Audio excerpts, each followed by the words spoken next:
Sorry for that. Okay, good evening. I'd like to call to order the City of Norman Board of Parks Commissioners meeting for Thursday, April 3rd, 2025. First item will be roll call. Billy Davison, Present. Todd Fagan, Present.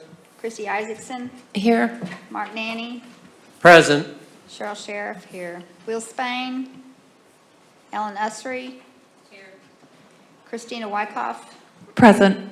and Christy Wright. Here. We're going to do something a little bit different since we're merging 3 boards now here tonight. If we'll start with you, you're Christina. Just a little bit, your name and a little bit about yourself and what board you were on, and that way we can kind of get to know people. I'm Christina Wyckoff. I was on the Greenbelt Commission, and I'm an archaeologist. I work for the Oklahoma State Historic Preservation Office. Previously, I worked for the Cultural Resources Program at the State of Oklahoma, the Department of Transportation. And I'm just so excited to be here. I've been in Norman since 2006 and love it. Thank you. I'm Billy Davison. I've been on the Parks Board for a few years now. I'm retired. I've lived out in this area since about 1989. That's it for me. Hi, I'm Christy Isaacson. Like Billy, I've been on the park board for a while now. Love being on the board. I am a CPA, self-employed. I've been in Norman since 2012 and happy to be here. I'm Cheryl Sheriff, and I'm chair of the Park Board right now. I am retired, but I work for the City of Norman Parks and Recreation Department for about 18 years. So I love being on the Park Board.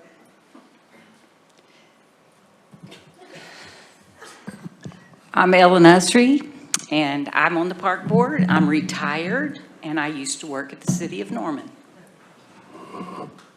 Awesome. Christy Wright. I've been on the Parks Board for quite a while now. I work at OU, and I actually played in the parks, so I feel like it's a perfect place for me. I'm Mark Nanny. I'm an environmental chemistry professor at the University of Oklahoma. I've been on the Greenbelt Commission since 2012. Been in Norman since 1996, and it's a great place to be, and I'm thrilled to be here. Thank you. I'm Todd Fagan. I work at the Center for Spatial Analysis at the University of Oklahoma. I come here from the tree board. I've been in Norman this iteration since about 2015, or actually probably 2014, but I first moved to Norman in 1989 and then have been back and forth several times. Okay, thank you. All right, second item is consideration of approval, acceptance, rejection, amendment, and or postponement of previously, no, we're going to do minutes. I keep looking at one and then, okay. Consideration, approval, acceptance, rejection, amendment, and postponement of minutes as follows. The Board of Park Commissioners regular meeting minutes of February 6, 2025, and Tree Board regular meeting minutes of March 3rd, 2025. Those were previously sent out to everybody, so I need a motion to approve these minutes or anything, corrections or anything. I motion to approve the minutes as corrected by Carla already and sent out to everybody. Okay. Do I have a second? I'll second. Thank you, Billy. All in favor? Aye. Any opposed? Okay. Now, item 2, consideration of approval, acceptance, rejection, amendment, and or postponement of previously approved city council items. I'll just go over those real quick. Jason Olson, Director of the Parks Department. On March 11th, we did have a proclamation celebrating both Earth Day on April 22nd and Green Norman Eco Day also in the City of Norman on May 18th. And on the March 25th council meeting, we did, as you know, because you are all here present and participating, we had mayor's appointments from the tree board, the Greenbelt, and reappointments to the Norman Board of Park Commissioners. We also submitted the Santa Fe Annual Depot Report We did have our contract with Bold Multimedia. This is who we use for marketing and multimedia services. We finished a 5-year contract with them. We did put out an RFP, and we selected them for another 5-year contract. These are in 1-year increments that automatically renew on the contract's anniversary date.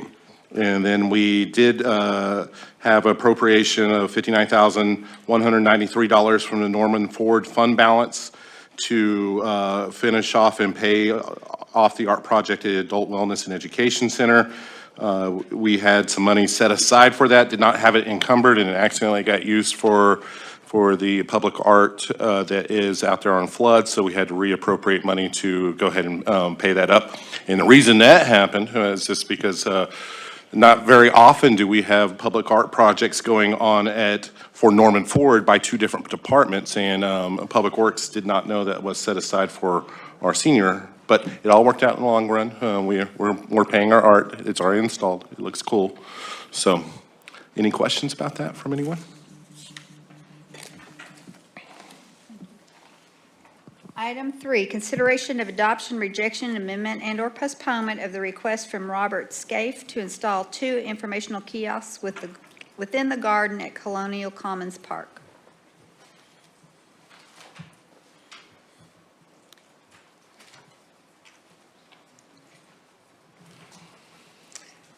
So do we have our presentation for that?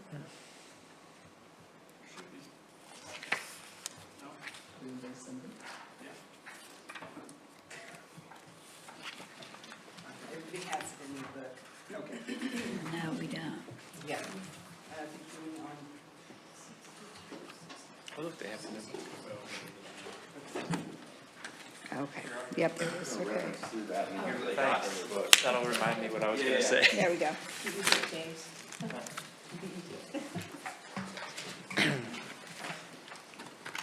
My name is Robert Scaife, and this is...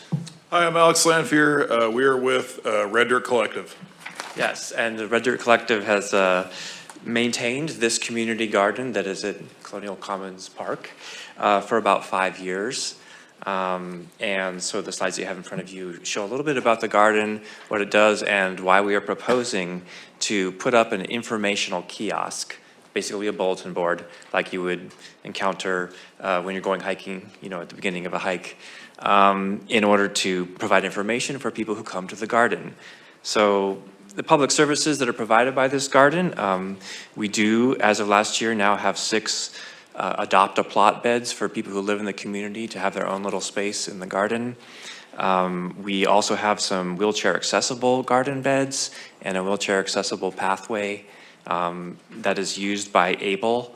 ABLE is an organization, a nonprofit that has residences on that street, Vicksburg, that the garden is right near. And so they come, about 5 of their residents and 2 staff members come every weekend when the weather gets nicer. We have educational events at the garden, like how to plant seedlings and things like how to prune tomatoes. And we also have a weekly work day every Saturday morning for 2 hours. The vegetables that are grown at the garden, people in the community will come and pick them for themselves. Some of them we take to the free food pantries, like there's a refrigerator at Outreach Thrift on 12th that, you know, we'll put the things that would go bad otherwise there. And there's now a pollinator garden that is part of the community garden there that was installed with the help of an organization called Okies for Monarchs. So that's kind of the services that are provided to the neighborhood by the garden. The purpose of the kiosk, why we need it, is basically that if you show up at the garden, you're just going to see a garden, and you may not know exactly how to use it as a person that lives in the community, you know, unless you happen to arrive on a work day. So on this kiosk, we will have information about the Adopt a Plot program, so that if you want to sign up for that, you can. We will have, this is very important, guidelines for harvesting. So which places that you can harvest stuff from now, how to harvest without killing the plant, and that sort of things. We will also have information about garden work days and educational events that are upcoming. and other kinds of information for things like home gardening resources that we hope to support more in the future. So we provide services for the many people who live in apartment complexes around there who may not be able to have a garden, so they can adopt a plot. Or if you can have a garden, you know, we would support that as well. But people need this information, basically, which is why we want an informational kiosk. And then Alex is going to talk a little bit about how we're going to do this. Okay, so if you turn to the next page, there's just some maps of Colonial Commons, and then there's a more zoomed-in view of where the gardens are located. We have 2 proposed locations that we would ideally like to put the kiosk in. I guess location number 1 is the preferred location. Location number 2 is, if we don't get that one approved, that's our second ask.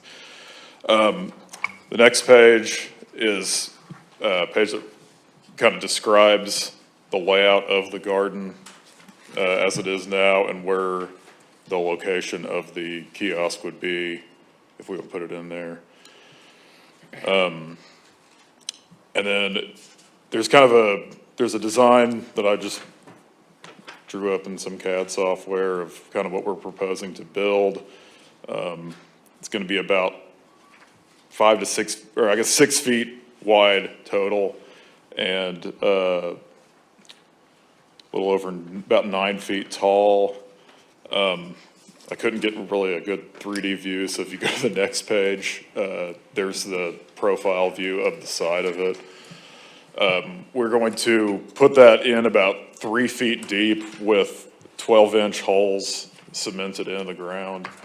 In terms of maintenance, we will be responsible, I guess I should say, we are responsible for paying for all the materials and paying for the maintenance. You know, I expect to go out there and fix any cracked or splintering wood, put on a stain every year to protect it from water damage, UV damage, that kind of thing. So Red Deer Collective will pay for all of it and maintain it as well. And we were told we needed to put a budget in. I just threw in a screenshot of the spreadsheet that I calculated the expenses for it. So that's on the next page. Any questions for us?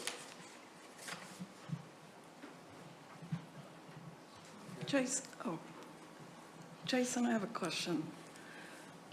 I mean, this is a great idea. Do we have any kind of standard for kiosks like this in our parks so that, like, what they're building would be the same thing that maybe would go in every single park? Not really. We do have a couple kiosks in, I'm trying to think, like Saxon Parks and Yeah, places like that's- that, but Sutton Wilderness, but those are mainly like map displays. This is pretty similar Okay. to what are in those parks, but a lot of times, and we're trying to get to a more standard things that are installed in our parks, but a lot of times it probably just depends on the architect or the designer that we had at that time, or our park maintenance staff, which probably installed some of that, which somewhat changes from slight variations from group to group.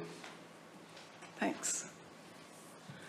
This is a neat idea. I mean, you know, at least, because I'm sure people come to the garden and don't know what is really happening, or if they're able to take stuff, so it's appreciated.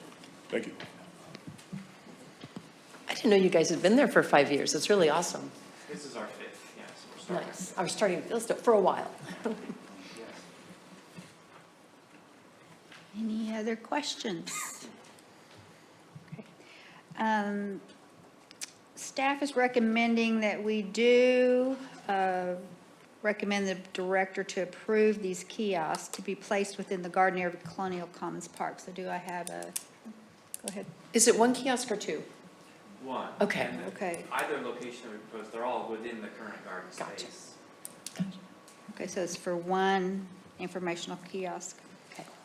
And so do I have a motion to recommend to the park director? Are you looking for input from us on which location?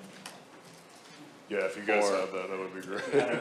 I guess the only reason that I thought we might put it more toward the middle is if there was any concern about it being close to the edge. You know, I think I would prefer to have it close to the edge where people can see it. More people will see it, they can kind of just walk up and check it out, but the reason I put the alternate location was in case there was any kind of concern. Staff has no preference. Do what you want. Thank you. Okay, I'll make the motion. Okay. Ellen has made the motion to recommend the park director approve this kiosk. Do I have a second? A second. Christie has seconded. All in favor? Aye. Aye. Any opposed? Okay, thank you. Thank you.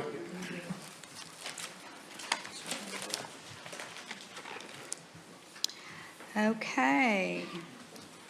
Item 4, consideration of approval, acceptance, rejection, amendment, and/or postponement of the proposed AIM Parks Recreation and Cultural Master Plan. Who's going to? Okay, am I on? Can you hear me? Yes. Oh, Oh, Molly. lovely. Molly Hi, on Zoom. Molly. Hi, Norman friends. Hi, Molly. Hi, Molly. Okay, Can you great. hear Thank us? you. Okay. I can't see you, so I'm going off. I'm sound here, but it's lovely. Lovely to hear you. Thank you for having me.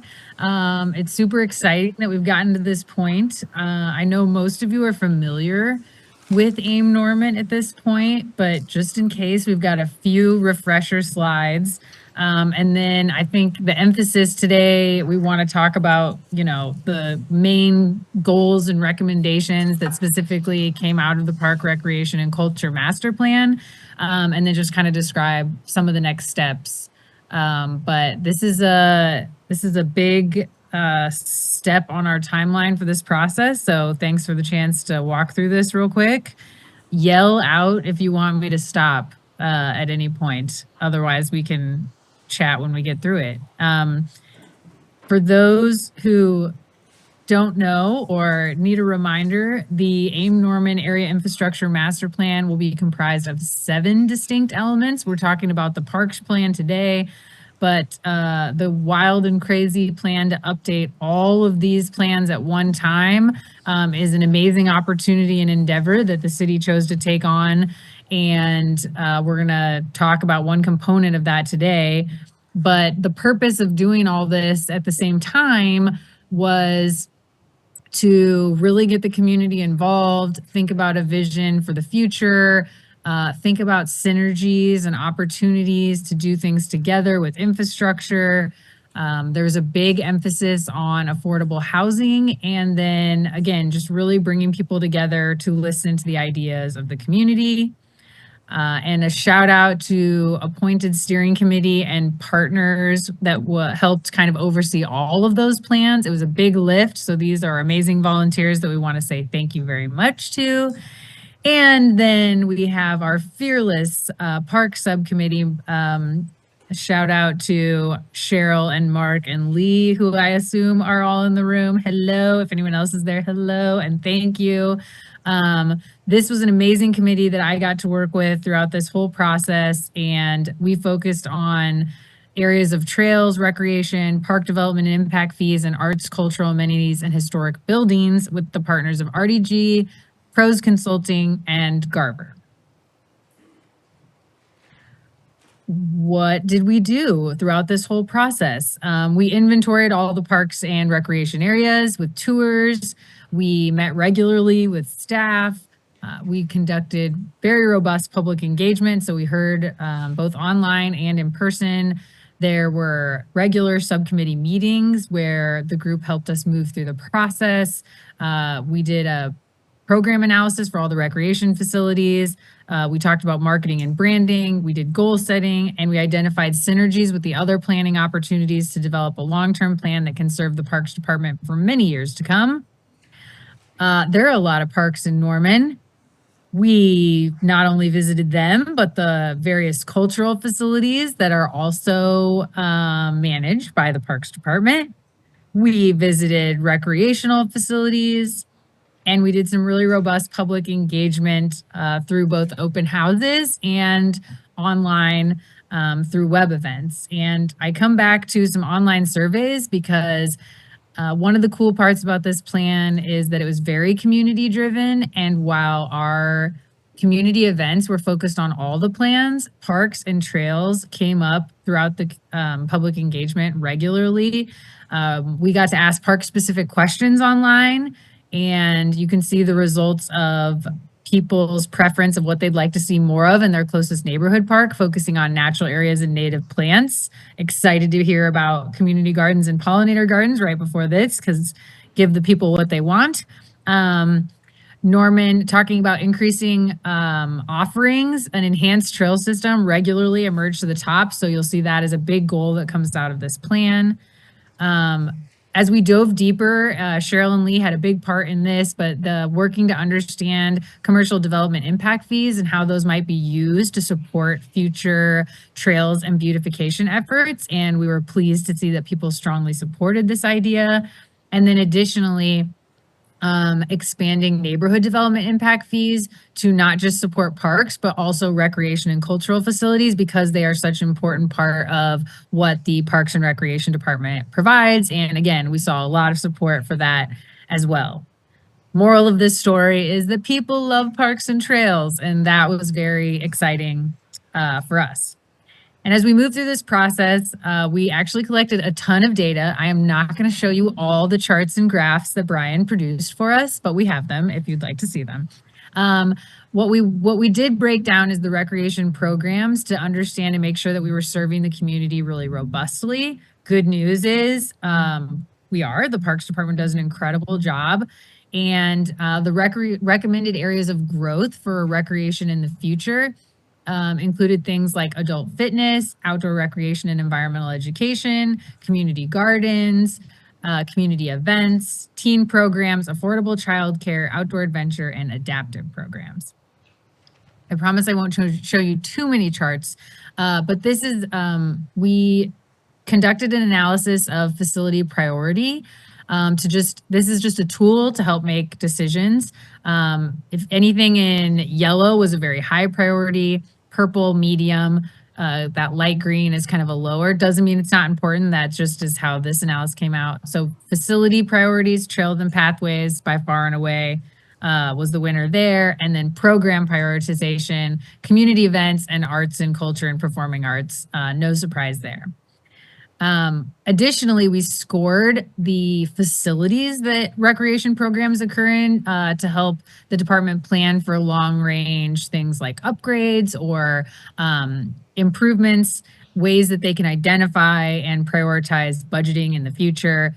All the facilities were ranked on the topics you see here: infrastructure integrity, accessibility, technology and connectivity, activation and programming, and modernization. I know this chart is hard to look at. Don't try too hard. What it means is anything that's more green got a higher score. Anything that's more red got a lower score. This doesn't mean anything like action needed to be taken immediately. This, again, is just another tool that was created throughout the process that will help the department make good choices about budgeting and prioritization in the future. And this is also an assessment that can be done again and again over time. So if you need to assess your facilities on a 5 or 10 year basis, the template that was used to do this is something that can be replicated. So this is a tool that can also be used in the future. And as we got to know your amazing Parks Department, we realized that they do a lot more than just parks. And so one of the cool things that we got to be part of with them is helping them update their mission statement. So the Parks Department had a previous mission statement. We encouraged them as an activity to explore some opportunities to update that and maybe think about, what they want to project out in the future. And so the newer mission statement of the Park and Recreation Department is as followed. Our mission is to provide the community of Norman with safe, inclusive, and accessible parks, recreation, and cultural experiences that enhance the quality of life for residents of all ages. Applause. We also got to be part of supporting the team in a logo update. So these are some previous things. Now you're starting to see this amazing new logo, which we really like, and got to use that in branding, and it even got to show up in drone lights. So we're really excited about this refresh for the department. And I know I'm cruising through this fast, but the fun stuff is the goals and priorities that came out of this. What you see on the screen here are the development principles that were established very early on and are meant to support all of the AIM Norman plans, so not just parks. And we tried to parkify those in our thought process. And by we, I mean mostly our amazing subcommittee, and think about goals that speak to the development principles that'll flow through all the plans, but that also can support the parks plan. And so that was one exercise that we did. So this is something that shows synergies through all the AIM Norman plans. But today I want to talk about the main recommendations that came out of the Park, Recreation and Cultural Master Plan. And they are as followed. Number one was to prioritize outstanding goals from the previous master planning effort and also lift up the park plans that have happened but haven't come to fruition in terms of building yet. This is to acknowledge all the hard work that had gone on before us, the amazing plans that were in process, but to support their funding and actualization. So that was one of the main early on that came up. And again, you're going to see a lot of the themes that we learned from public engagement. And so if you participated in those processes, the good news is your voice helped really shape this plan. Update and improve the Norman Park system.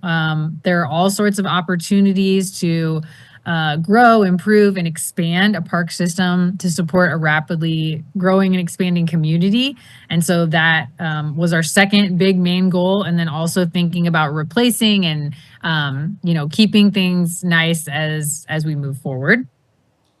Support and elevate the organizations who contribute to arts and culture in Norman. Because this is a big part of the programs that are provided, this also is a big priority to the community. Arts and culture events continually rose to the top on things that people enjoy and prioritize. And so there's an idea for an arts and culture hub in Norman that really can support all the different organizations and entities that involve arts and culture in town, and also continue to support the existing programs that people enjoy so much. Update and modernize policies. When a few members of our subcommittee took a deep dive into the policies and ordinances that are, guiding some of the parks and recreation opportunities in Norman, we realized that some of them hadn't been updated since the 1970s. And when we think about how your community has evolved, how parks are going to evolve, how the recreational opportunities want to evolve in the future, we really are encouraging a priority to update and look at these policies in a way that is modern, meets the need today, and helps them better plan for the future.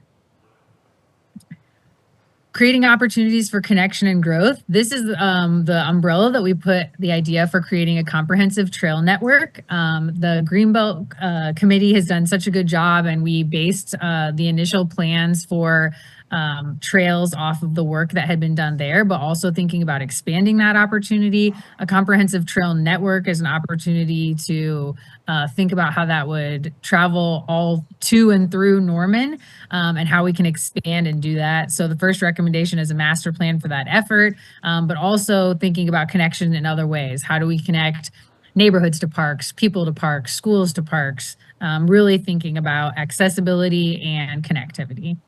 Protecting natural resources was, again, a theme that came up when we talked from anyone about all of the plans, but we wanted to lift this up specifically in the parks plan. We want to talk about effective stormwater management, protection of Lake Thunderbird, improving biodiversity, supporting the urban forestry master plan that is probably finishing up at this point, and then continuing to grow the skills and expertise needed to take care of those kind of facilities. And finally, prioritizing ongoing maintenance. It's always wonderful to hear that people love what they have. And so lifting up the opportunity to standardize that, make it easier, and then really take care of the things that people love. Obviously, there are a lot more goals and a lot more detail that goes into this, but the main recommendation and goals that came out of that plan that kind of help guide those smaller goals and objectives fall under those main 7 categories. And finally, there's just an opportunity for synergies. This is just supposed to look like a very chaotic map, because when we think about all the things that play into decisions in the future, there's watersheds, there's trails, there's all kinds of things. And so by doing all these plans at one time, it allows us to think about synergies that the various departments in Norman can work on projects together. So park service areas, where is your nearest park? How do you have access to park? How do you get into parks? Thinking about trail connectivity and priority trails that the community can really benefit from. This is directly from the Greenbelt Group. We wanted to lift up these plans as well as think about even more. You'll see things like this in the AIM Norman Transportation Plan, where they look even deeper at ways to better connect, add sidewalks, add access, make biking safer, make walking safer, encouraging people to use different pathways and different transportation. And then also in the stormwater plan, there's a lot of synergies in which parks can be supporting stormwater efforts. So there's 2 big watersheds that feed Norman. And how are we really thinking about some of the most vulnerable areas and taking care of them, not just with the stormwater master plan, but also with the parks master plan, because with green space, there's an opportunity to do some really great work for stormwater and water quality preservation. That was a lot of things. It was meant to be a quick run through. I hope that you've had a chance to engage with this process as we've gone through it. I know I have absolutely enjoyed my time working on this and getting to know the people of Norman. This is just a really quick kind of what we've gone through in terms of the formalized pieces that we needed to go through as part of this plan. The plan was accepted by the Park Subcommittee as well as the AIM Norman Steering Committee. We have presented at a City Council study session as well as a previous Parks Board work session. And there's been a style guide review of all of the AIM Norman plans so that they are consistent in terms of voice and imagery and graphics. And what's next is a vote tonight from the Parks Board, and then all the plans are scheduled to go to council for a first reading in May, which is next month. And that's where we are at today. That was a lot of things. I also want to make sure that there are people in this room who have also contributed to this in a lot of ways. So if they have anything else that they would like to add about the process or the experience, I would yield to them to be able to do that. And just want to say thanks for the opportunity to come in front of you today. Thank you, Molly. You're welcome. Okay. Lee, you or Ingrid, do you have anything to say or would like to address the park board about these?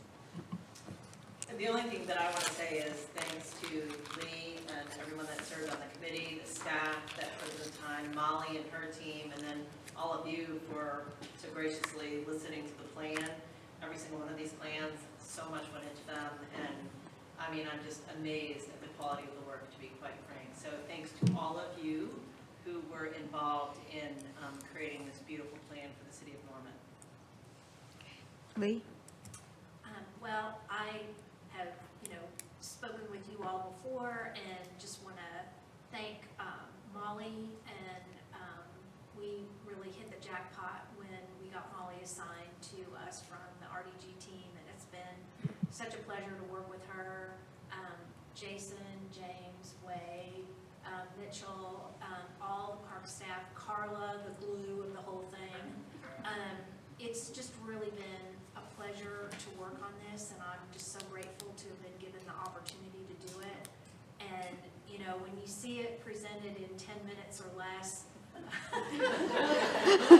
it's just like, gosh, we really did accomplish a lot of things. So I just feel like this is a plan that the parks staff and you all as a parks board are going to be able to work with now for years to come. It's a roadmap for the future. I know that there's already, work underway to build the timeline to address the impact fees and how we fund our parks in the future. The fact that none of these fees have been raised since 1994 and 1976, I think that's going to get the residents of Norman attention, because it's very clear that our residents love our parks and rec system.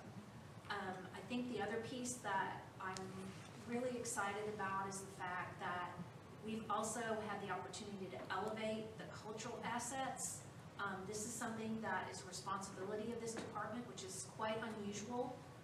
but we have historic assets that we all love, and being able to include our cultural assets and the arts into the master plan and how to move forward with that, I love those recommendations as well. So I think, we have a document that we can all be really proud of, and that it's going to be something that you all can work with in the future. So appreciate the opportunity to do it. So thank you for everything you all do.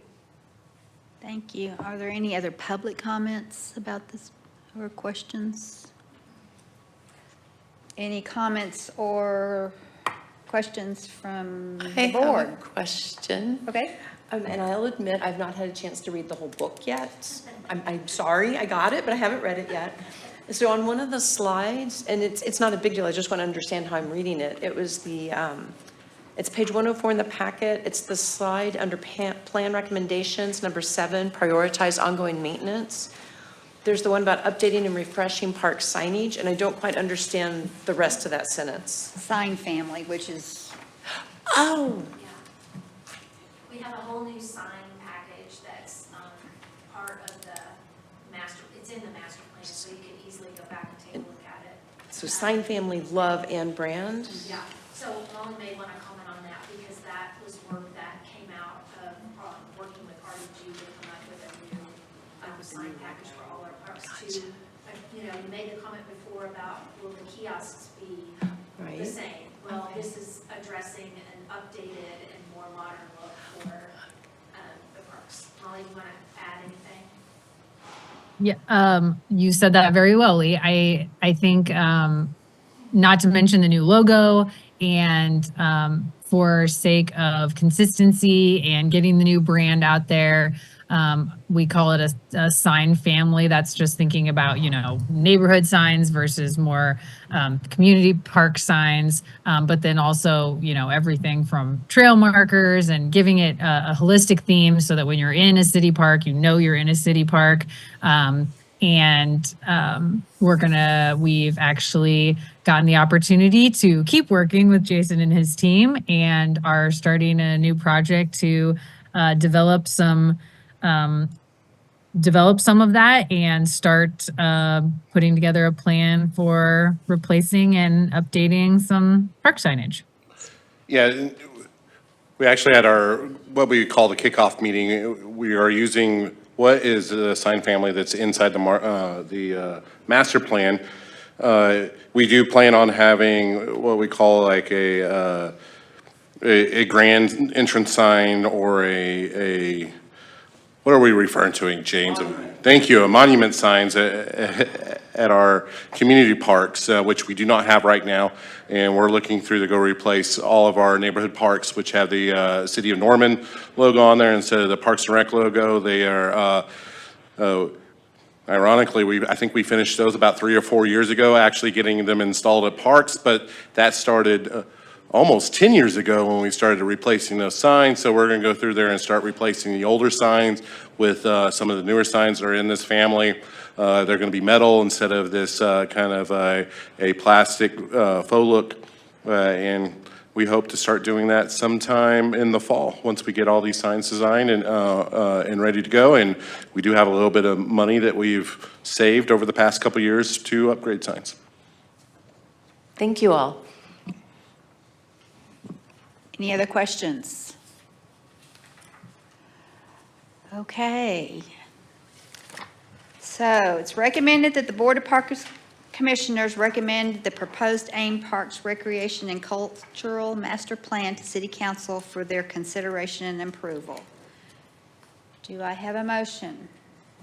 All motion. Thank you, Billy. Do we have a second? I'll second it. Thank you, Mark. All in favor? Aye. Thank you so much.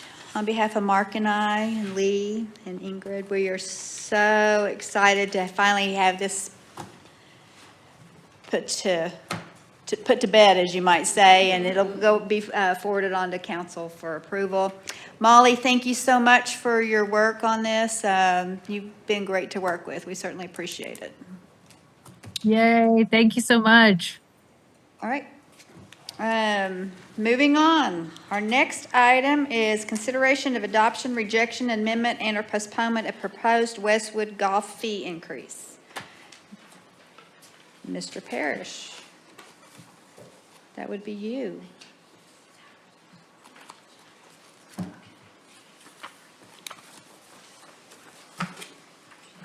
Hello.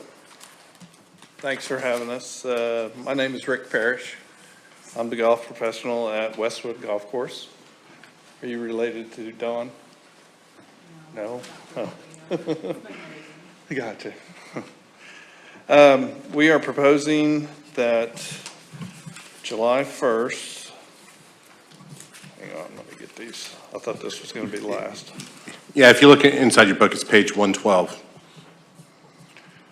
We are proposing that we go up on our regular green fee, $1 to $34, on our school fee from $7 to $8, and on our driving range from $4 to $4.50, and our half 18-hole carts, $19. And as of July 1st, Oklahoma City will be at $55.47 for a green fee and a half a cart, and we will be at $53. We try to stay a little bit behind them, just to encourage people to play. Now, on the driving range, they're going up to $4.25, and we're proposing that we go up to $4.50. Our driving range is really busy. And Trosper is probably one of the closer golf courses to us, and they'll be at $53.29, and we'll be at $53, of course.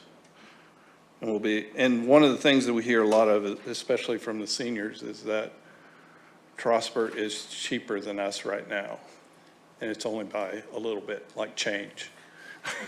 But we still hear it. And now we're going to be changed under them.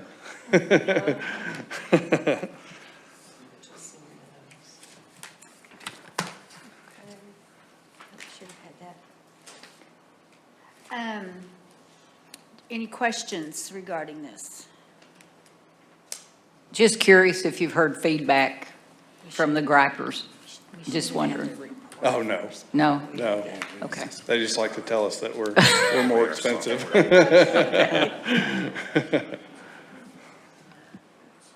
I really appreciate the history because that gives us perspective for what you're asking for. It was very helpful.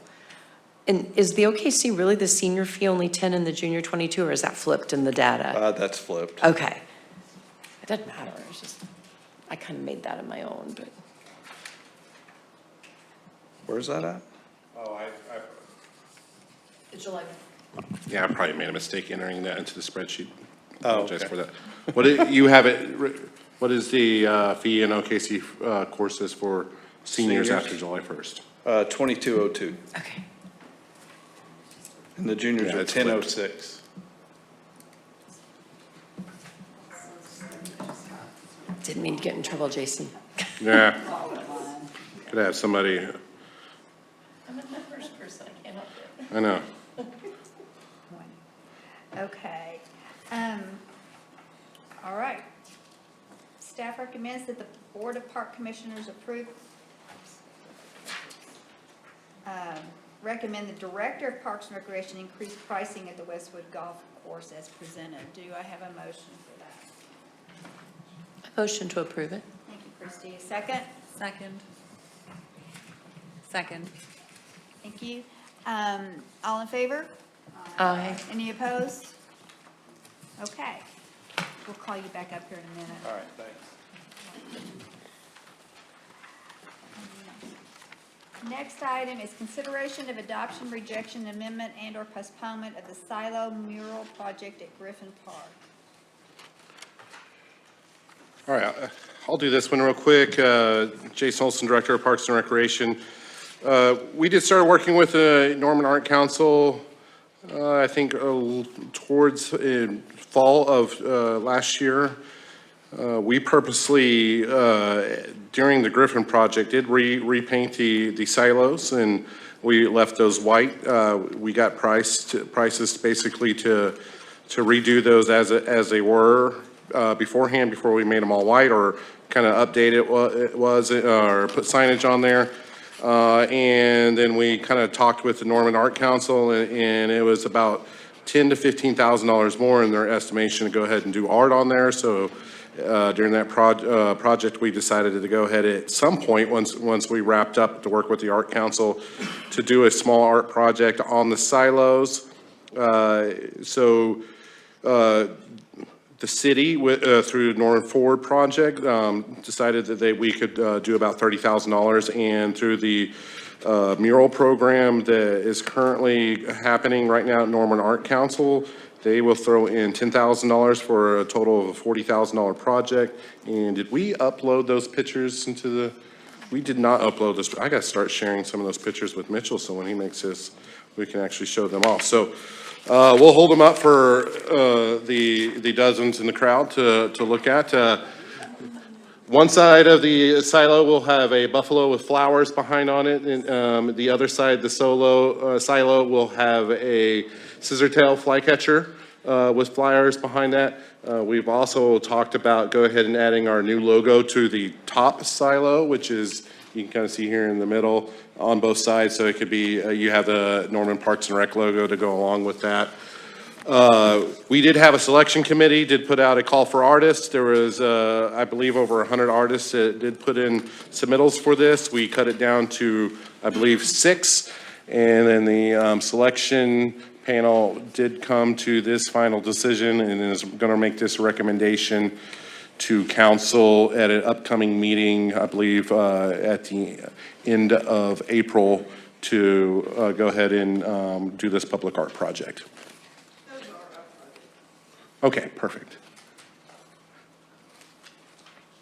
So love to answer any questions about the process. And for those new to the Board of Park Commissioners, all of the art projects that are considered public art projects that happen on city property, we'll bring those to you as a process before we take it to council.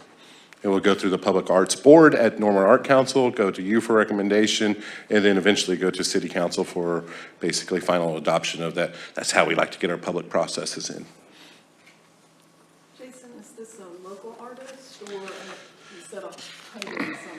Yeah, we had over 100. This artist is from Oklahoma. I believe she is from the Tulsa area. She is not Norman local. I don't think we had any Norman. We had normal artists apply, but not any Norman artists apply. So it is an Oklahoman artist.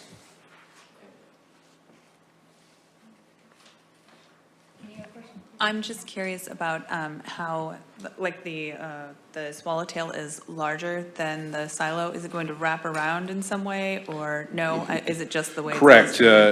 We really do hope the mural artist is better at painting than they are at Photoshop. So we expect those to wrap around correctly onto the silos and fit better on there. I have a general question. Do these silos have any function other than just? No, they are. There actually is going to have to be a little repair work from us. They're so old. There's I believe they had something. So in the hospital, before it got switched into a park, this portion of the hospital was a farm, and the patients at the hospital went over there and worked on the farm, and this was to store the materials that was harvested from the farm. It has not been functional, or had a functional use in probably over 50 years, 60 years for these. But they are one of our main known historical areas that you see in a park. When people start thinking about placemaking areas in parks, this is one of the first one that pops into everybody's head, is the silos at Griffin. They've had several things on them over the years. I heard a rumor at one point Coca-Cola even proposed to come paint Coke and Dr. Pepper bottles and Sprite bottles on there, and there's all kinds of crazy things that you hear stories about when people come up and tell you about the good old days. But yeah, right now they're just white, and we want to make them pop out for a while. And we just edited this contract, and this is a minimum of 10 years that we are kind of committing to the artists that this would be on the silos. I'm surprised they haven't been tagged. Don't give people ideas, Cheryl. No, I would just think that perfect way. Yeah. It's such so white. So what do you mean by 10 years? That artist would come touch up if needed, or? No, it should just last once 10 the years? project is painted on there, is that we're committing to the artist that it will not be a different art project for the next 10 years. These will remain on the silo for a minimum of 10 years. I understand. Any other questions? All right, staff is recommending that the Board of Park Commissioners approve the design for the silo mural project at Griffin Park. Have a motion. I'll motion. Take Mark Nanny, thank you. Billy, will you second? I'll second. Okay. All in favor? Aye. Any opposed? Okay, motion carries. Thank you. Those are cool designs. They're gorgeous. I hope they're brilliant like that too. Next, we have our reports. So we have the annual report from the Westwood Golf and Golf Maintenance. Rick?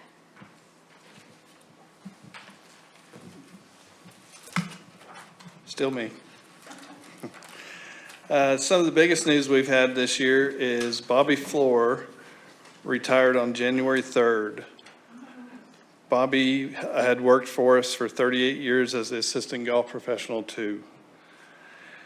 And on February 7th, Tyler Bauman became the program coordinator and assistant golf professional, and Tyler has been with us for 15 years. He started out as a cart and range attendant, moved into the pro shop part-time, and worked in the grill part-time at the same time. And then he became a golf shop assistant. He's been in that position for the last 10 years, and now he's our assistant golf professional. Our Men's Golf Association, they play tournaments on Saturdays and Thursdays, and they have both started. The Thursday League started on May 20th, and they will have two-man events up till May 1st, and then they'll have a 12-week league that they'll play in, and then they'll finish up with two-man tournaments, and that will run all the way into the end of October. The Saturday League started on March 8th, and that one will end on August 20th, trying to beat football, with our club championship. And then the ladies' play days, they will begin in May. Senior play days are actually beginning next Wednesday, and they will play into October. And this year is our 50th anniversary for our invitational. And it's going to be on July 4, 5, and 6. We've been averaging about 140 players over the last 10 years. And this year we are having a dinner after day 2 to celebrate the 50th. And I've also contacted the golf professional that started this tournament, and hopefully he's going to come back Sunday and help us hand out the trophies. So that's pretty cool. First tee, we have spring, summer, and fall sessions on Wednesday nights, about 60 kids per session. U.S. Kids in 2024, we had 387 kids play at Westwood. They have 4 tournaments at Westwood each year. It's one of the more loved sites. The kids love Westwood. So we actually keep giving them more tee times. So we keep increasing play on the U.S. Kids. South Central Section, PGA Junior Tour will be here on June the 4th. And our attendance and marshals, active scores and markers, and we have 90 players in that annually. It fills up. We actually stop it at 90 just so we can get all the kids around. And it fills up, we have a waiting list. We have a Westwood Free Clinic on June 11th and 12th. And then our Junior Academy will start the week after that. And that begins on June 17th and finishes on July 23rd with our Junior Academy Championship. We're still giving pro shop discounts to annual members, the men's and ladies golf associations, to promote customer loyalty to the pro shop and to Westwood Golf Course. We host Norman High on Mondays, Norman North on Tuesdays, Middle schools, Alcott, Irving, Whittier, and Longfellow on Wednesdays. Southmore now comes to Westwood 4 days a week. CCS comes to Westwood 4 days a week. And this year, we have incorporated Terra Verde and some of the more middle schools are coming to Westwood. And that has a lot to do with the Southmore golf coach, Brad Black, because for some reason he likes me, so.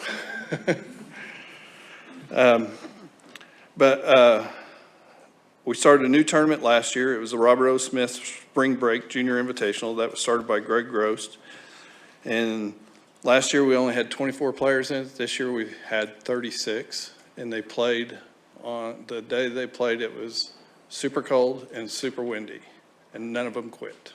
So the 6A, we hosted the 6A SaberCat Varsity Tournament on March 24th. We had 84 girls in that tournament. And then the day after that, on March 25th, we hosted the Boys SaberCat Invitational, and we had 104 boys in that tournament. And this April 2nd tournament got canceled. They didn't get enough interest, so that got canceled. As you can see on our rounds, it kind of looks like they're going down a little bit since COVID, which should be, but we're still higher than we were before COVID. So, and I just want to thank my staff, Paul's staff,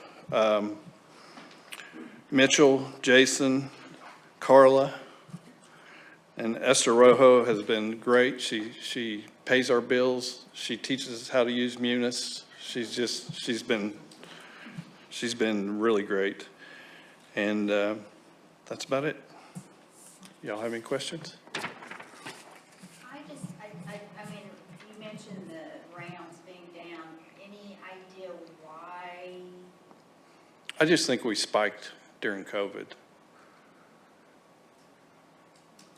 Because you couldn't do anything else but play golf.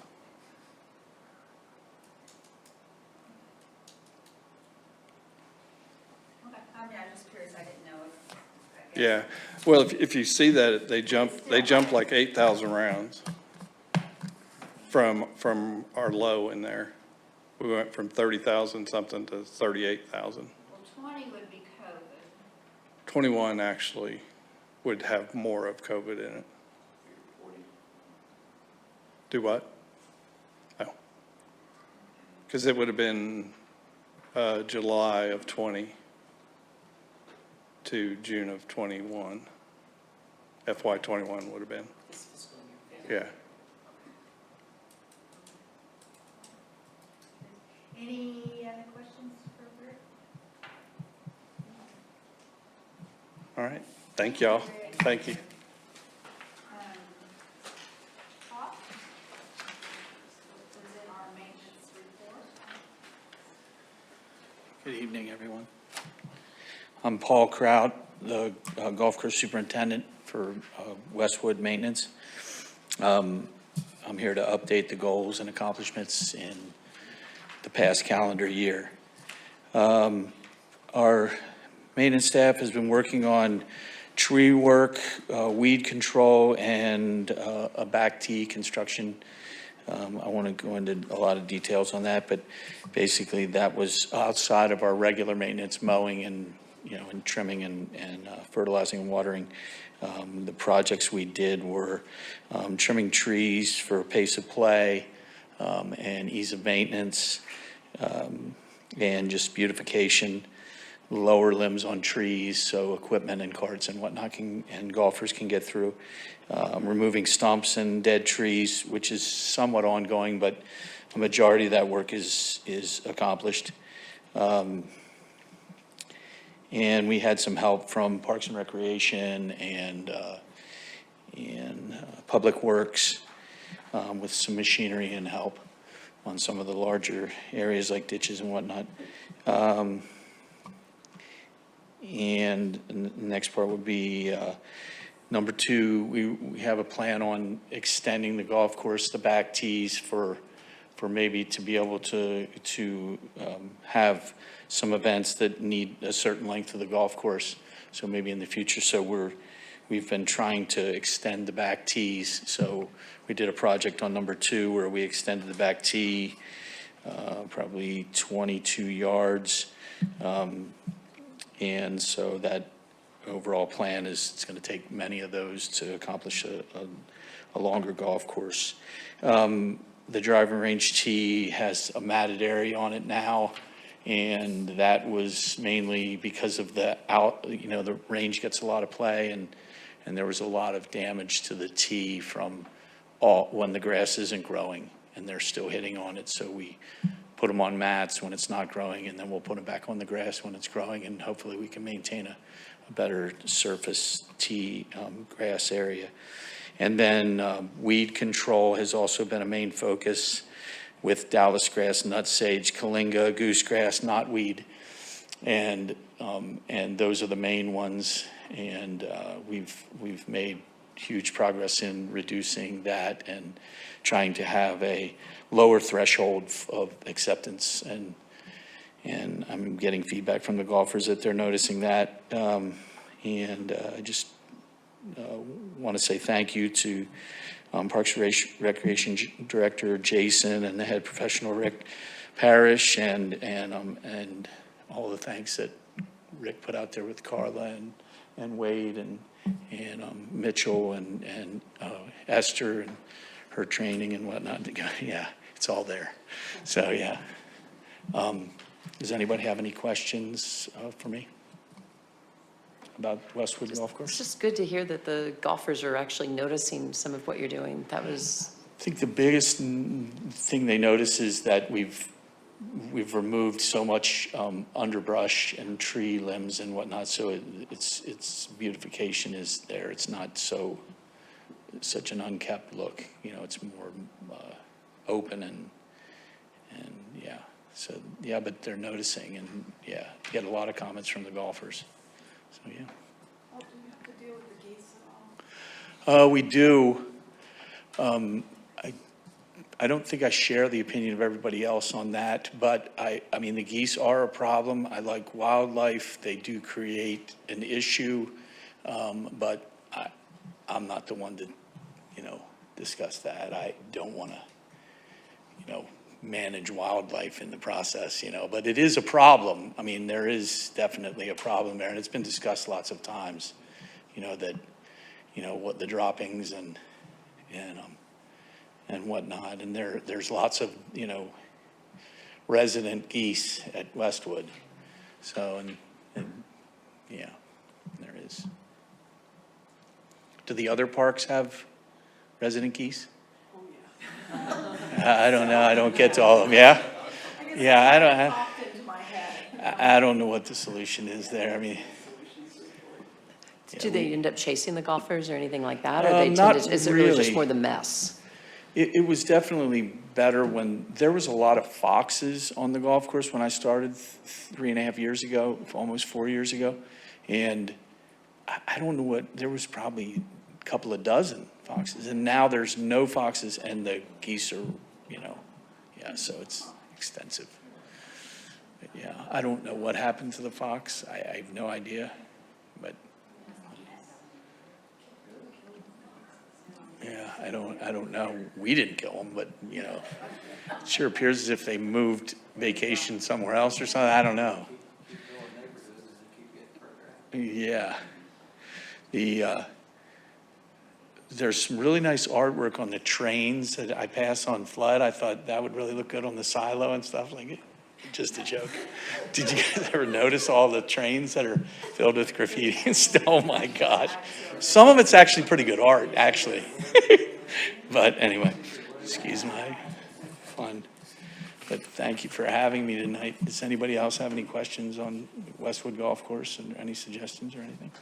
Just thank you for all that you do to keep that course. Appreciate it. Yeah, I love my job and thank you for appreciating that. I appreciate you. Thank you. Thanks, Paul. Yep. Next is the annual presentation from the Young Family Athletic Center facility. Helen.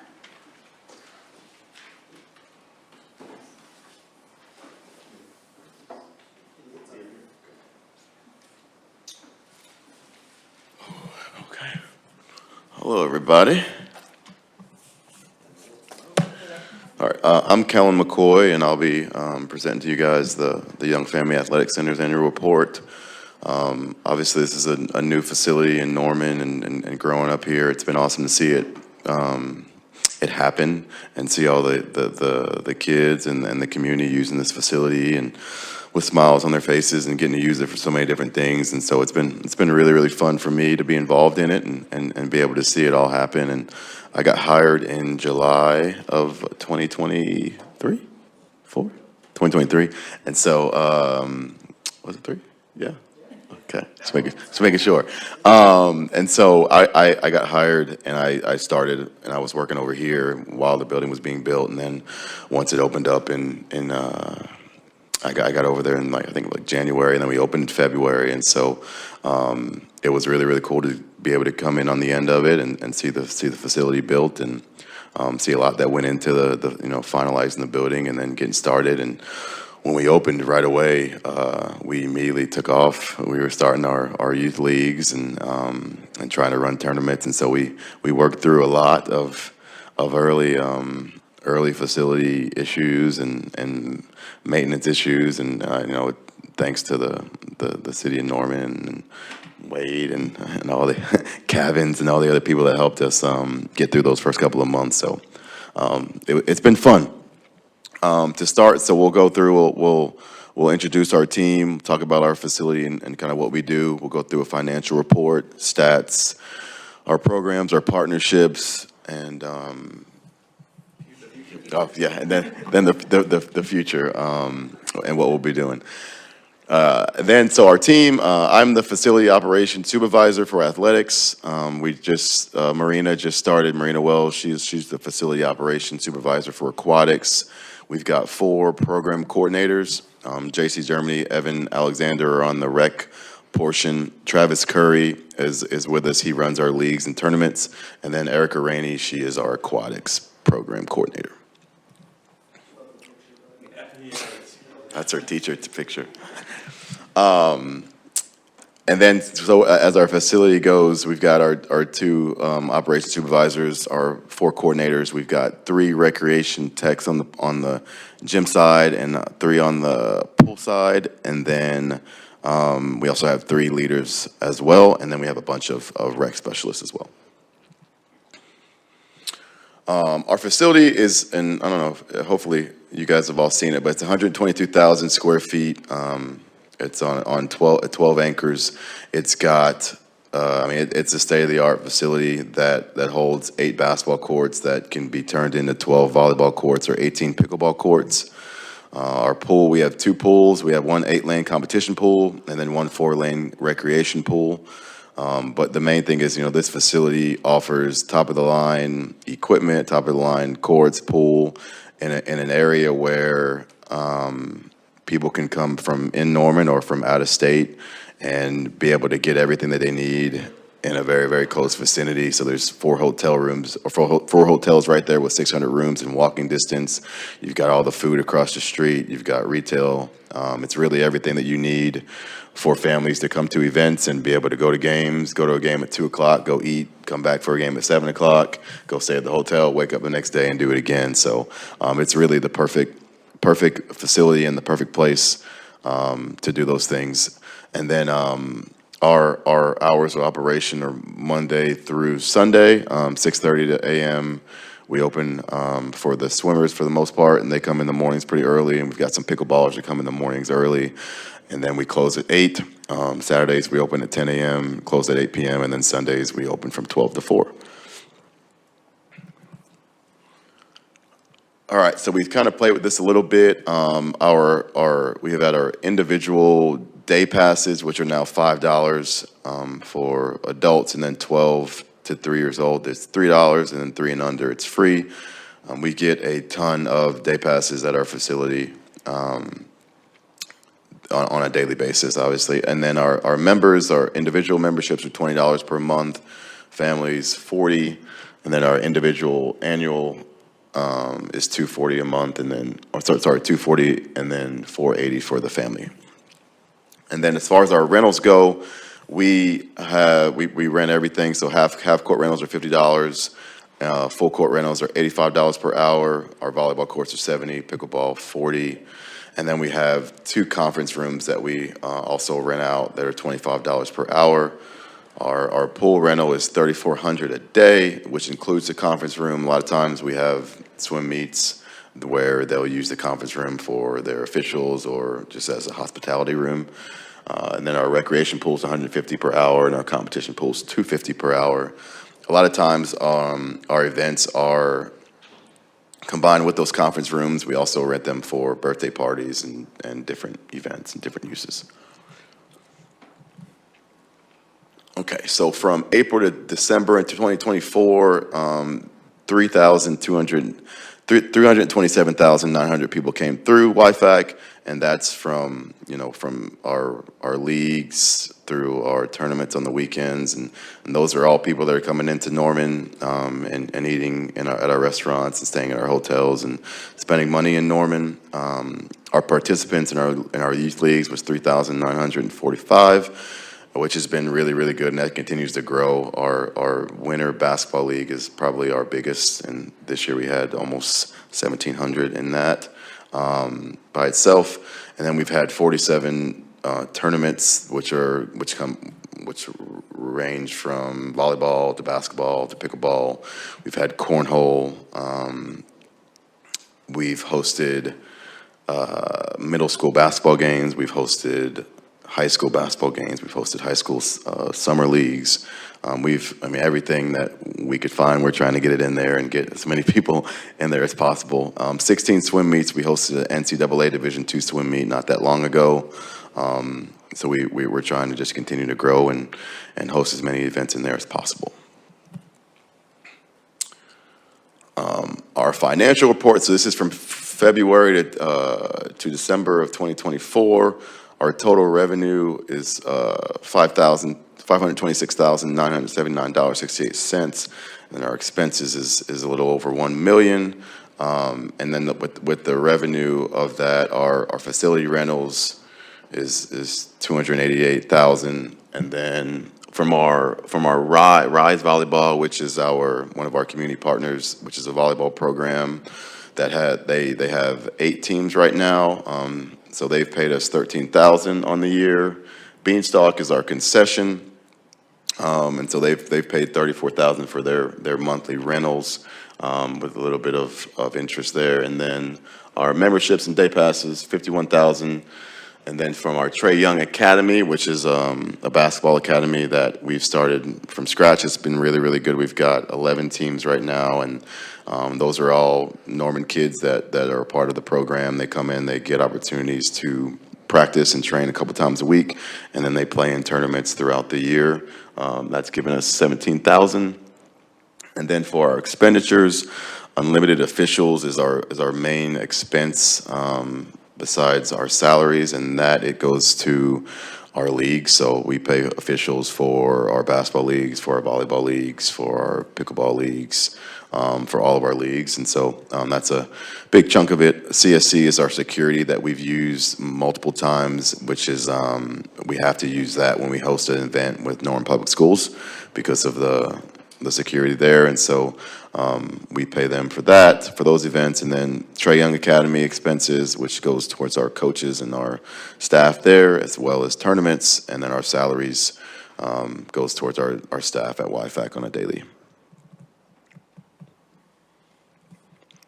Our revenue growth plan, obviously, it's very, very important for us to continue to grow, and one of our biggest emphasis is trying to find ways to make more money and get more people in the facility. And so our goal is to increase the revenue by $200,000 to $250,000 a year to fully recover by 2027. And some of those things are that we look to hit hard. Our memberships, obviously, trying to get to where we got 500 memberships sold for $120,000. So we're trying to elevate the value of that by giving different benefits to our members. Our member-only perks and discounts for our league. So trying to figure out ways to give our members discounts for our leagues or whether it be our youth leagues or our adult leagues that we have at our facility. Day passes, I feel like we do a really, really good job with those right now. It's kind of the most of the people that come in the YFAC during the week are buying day passes, but trying to figure out ways to increase that by giving more sales and coupons for those. Our pool rentals, trying to market more parties and events there, and it's kind of a big thing right now. We get a lot of requests for parties on the pool side, and packaging that with food and our conference rooms is a big one there. And then our gym rentals, we're going to try to incorporate our youth event packages there, trying to figure out ways to add AV setup and different instructors, just trying to, also streaming there. We do a lot of streaming with our rentals, and when events come in, they want their games to be streamed. And so trying to figure out ways to add to that. Tournaments are a huge one. We do a pretty good job on the basketball side. Our volleyball side has been pretty good too. We just got done hosting a event 2 weekends ago where we had we ran all 12 courts for the whole weekend, which is pretty big. I think it was 80 teams, volleyball teams that came through that weekend. So trying to build on that and at least double that in the future in the next year, to where we're hosting some also on our own, possibly partnering with Rise there. And then our programs, adding, just looking into the homeschool realm and trying to figure out ways to get more people in the facility throughout the day to just keep it full and keep things rolling in there. So I'm trying to add lots of programs to add to our packages. And then trying to reduce the cost of our staff's overtime, which I think we're getting better at, exploring solar opportunities and then improving our scheduling system. Like Kellen said there, when you're operating or getting a new facility up to speed, it's a task. And his staff and everybody there, like we're working on that staff overtime, because when this place first opened, there's not an operating manual for a facility of this magnitude. There's not one in Oklahoma. Him personally, I mean, he's been up there, 2 a.m., 3 a.m. trying to solve stuff before the next volleyball event, next basketball tournament. It's very true. So that staff overtime is definitely up there. We noticed the staff costing quite a bit, but I cannot tell you how much these guys have worked to get that facility operational to the high level that it has. Good job. Thank you. We are trying. And then so for our programs in 2024, we host youth and adult basketball leagues. So like I told you guys earlier, our big one is winter basketball. We also host a summer basketball league, and we host a spring adult basketball league. We just added a program. See, we're already working on it. We added a 3-on-3 basketball league for our youth as well. And then we've got volleyball leagues for our youth and adults. So we run a spring and fall volleyball league with an adult volleyball league in the spring too. We just added, we'll talk about this in a second, but we're opening our pickleball courts and our sand volleyball courts. So we're looking forward to running a sand volleyball league in the summer. Trae Young Academy, talked about that a little bit earlier, but looking to continue to grow that. We just had tryouts last week for the spring academy. Multi-sport camps during the summers. We run multiple camps. Last summer we ran a speed and agility camp, basketball camp, volleyball camp, pickleball lessons, and we hope to do some more pickleball ones in the summer with the outdoor courts coming. Norman Safety Water Program with our pool was really, really big. We had a bunch of elementary schools coming in to do that. National basketball tournaments, we've had several big ones. We've had some big ones where we've had live periods where college coaches come. We had an Adidas event that came in, and they had over 300 college coaches from all over the country come in, stay here, and evaluate players throughout the weekend there. We had a national cornhole event last summer that ended up going really, really late. They were there like 2 a.m. playing pickleball. It was insane. All-state swim meet, Special Olympics we held a couple months ago with a adaptive basketball tournament where it was wheelchair basketball. Hoops and Badges basketball camp was run by the Norman Police Department. They ran a 2-day camp for at-risk kids there. Our senior games was with the aquatics. Our kids triathlon was with aquatics. And then we had a Rotary rally not that long ago. It hosted a race and many more. Oh, yeah. And then, so our Adidas event there was a really, really good picture there of it. It was a live national event by a circuit, a branded circuit, which was Adidas. Brought 200 plus elite girls basketball teams from across the country. The first live shoe period event in Oklahoma. So it was really, really big. It's a very, very high level of basketball for girls basketball, and it's really, so typically each brand hosts 4 of these events per year, and so we were one of those 4, so really, really cool.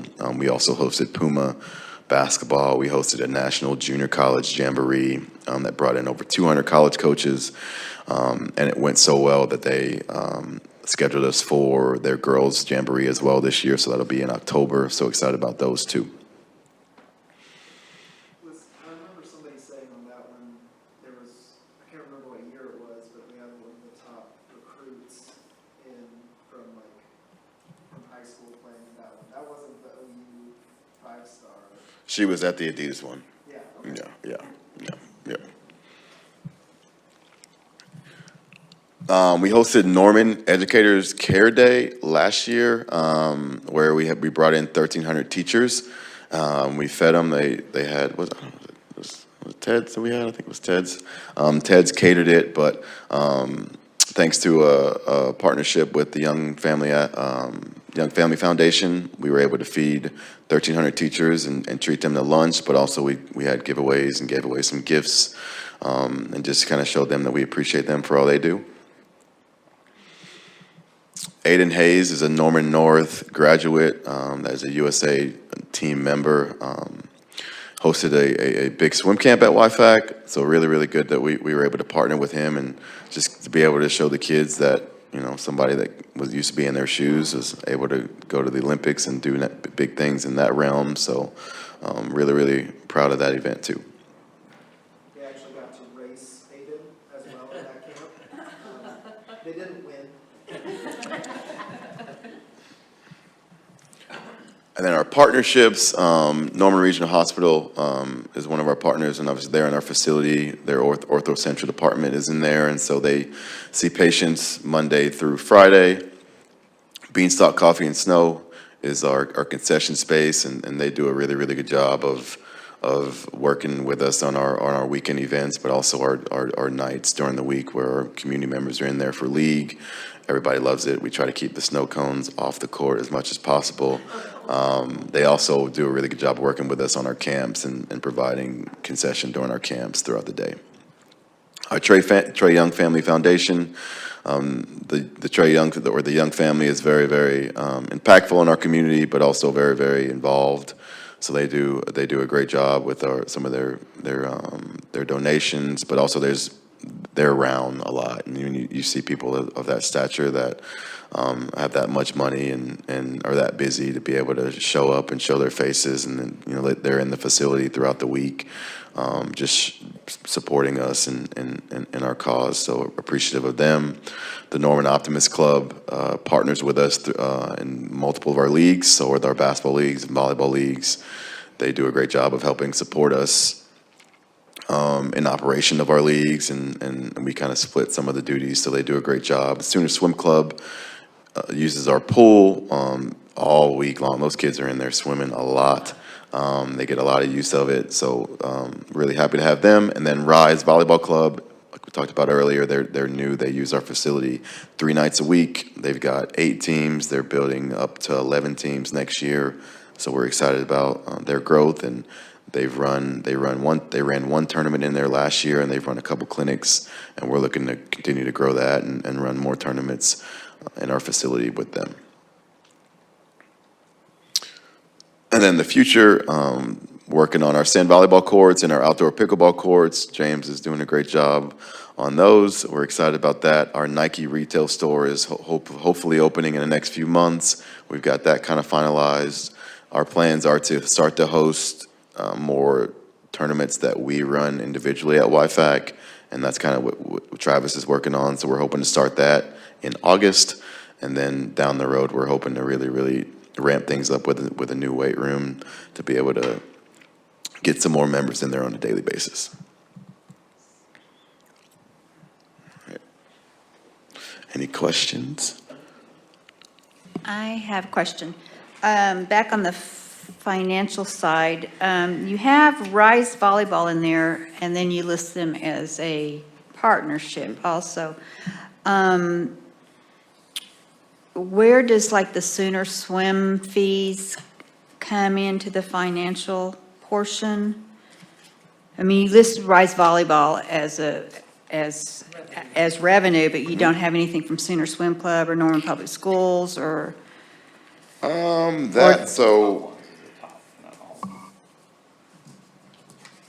That goes into. Is it part of this, just the facility rental / services? Yeah, so Sooner Swim Club rents lane space. Okay, so that goes into the rent, would be under rental, okay. Yeah, it goes into the rental. Theirs wasn't sectioned out, so when it first originally started, we didn't have the pool opened, and it wasn't, now it is good, and they'll have their own. They'll have their own section Yeah, next time, okay. Yeah. Well, I was just, When we opened the facility, and then 2 months later, we opened the pool side, and then got Sooner Swim Club coming in. okay, well, that's why I was just curious as to where those Yeah. fell out. And is it the same way with,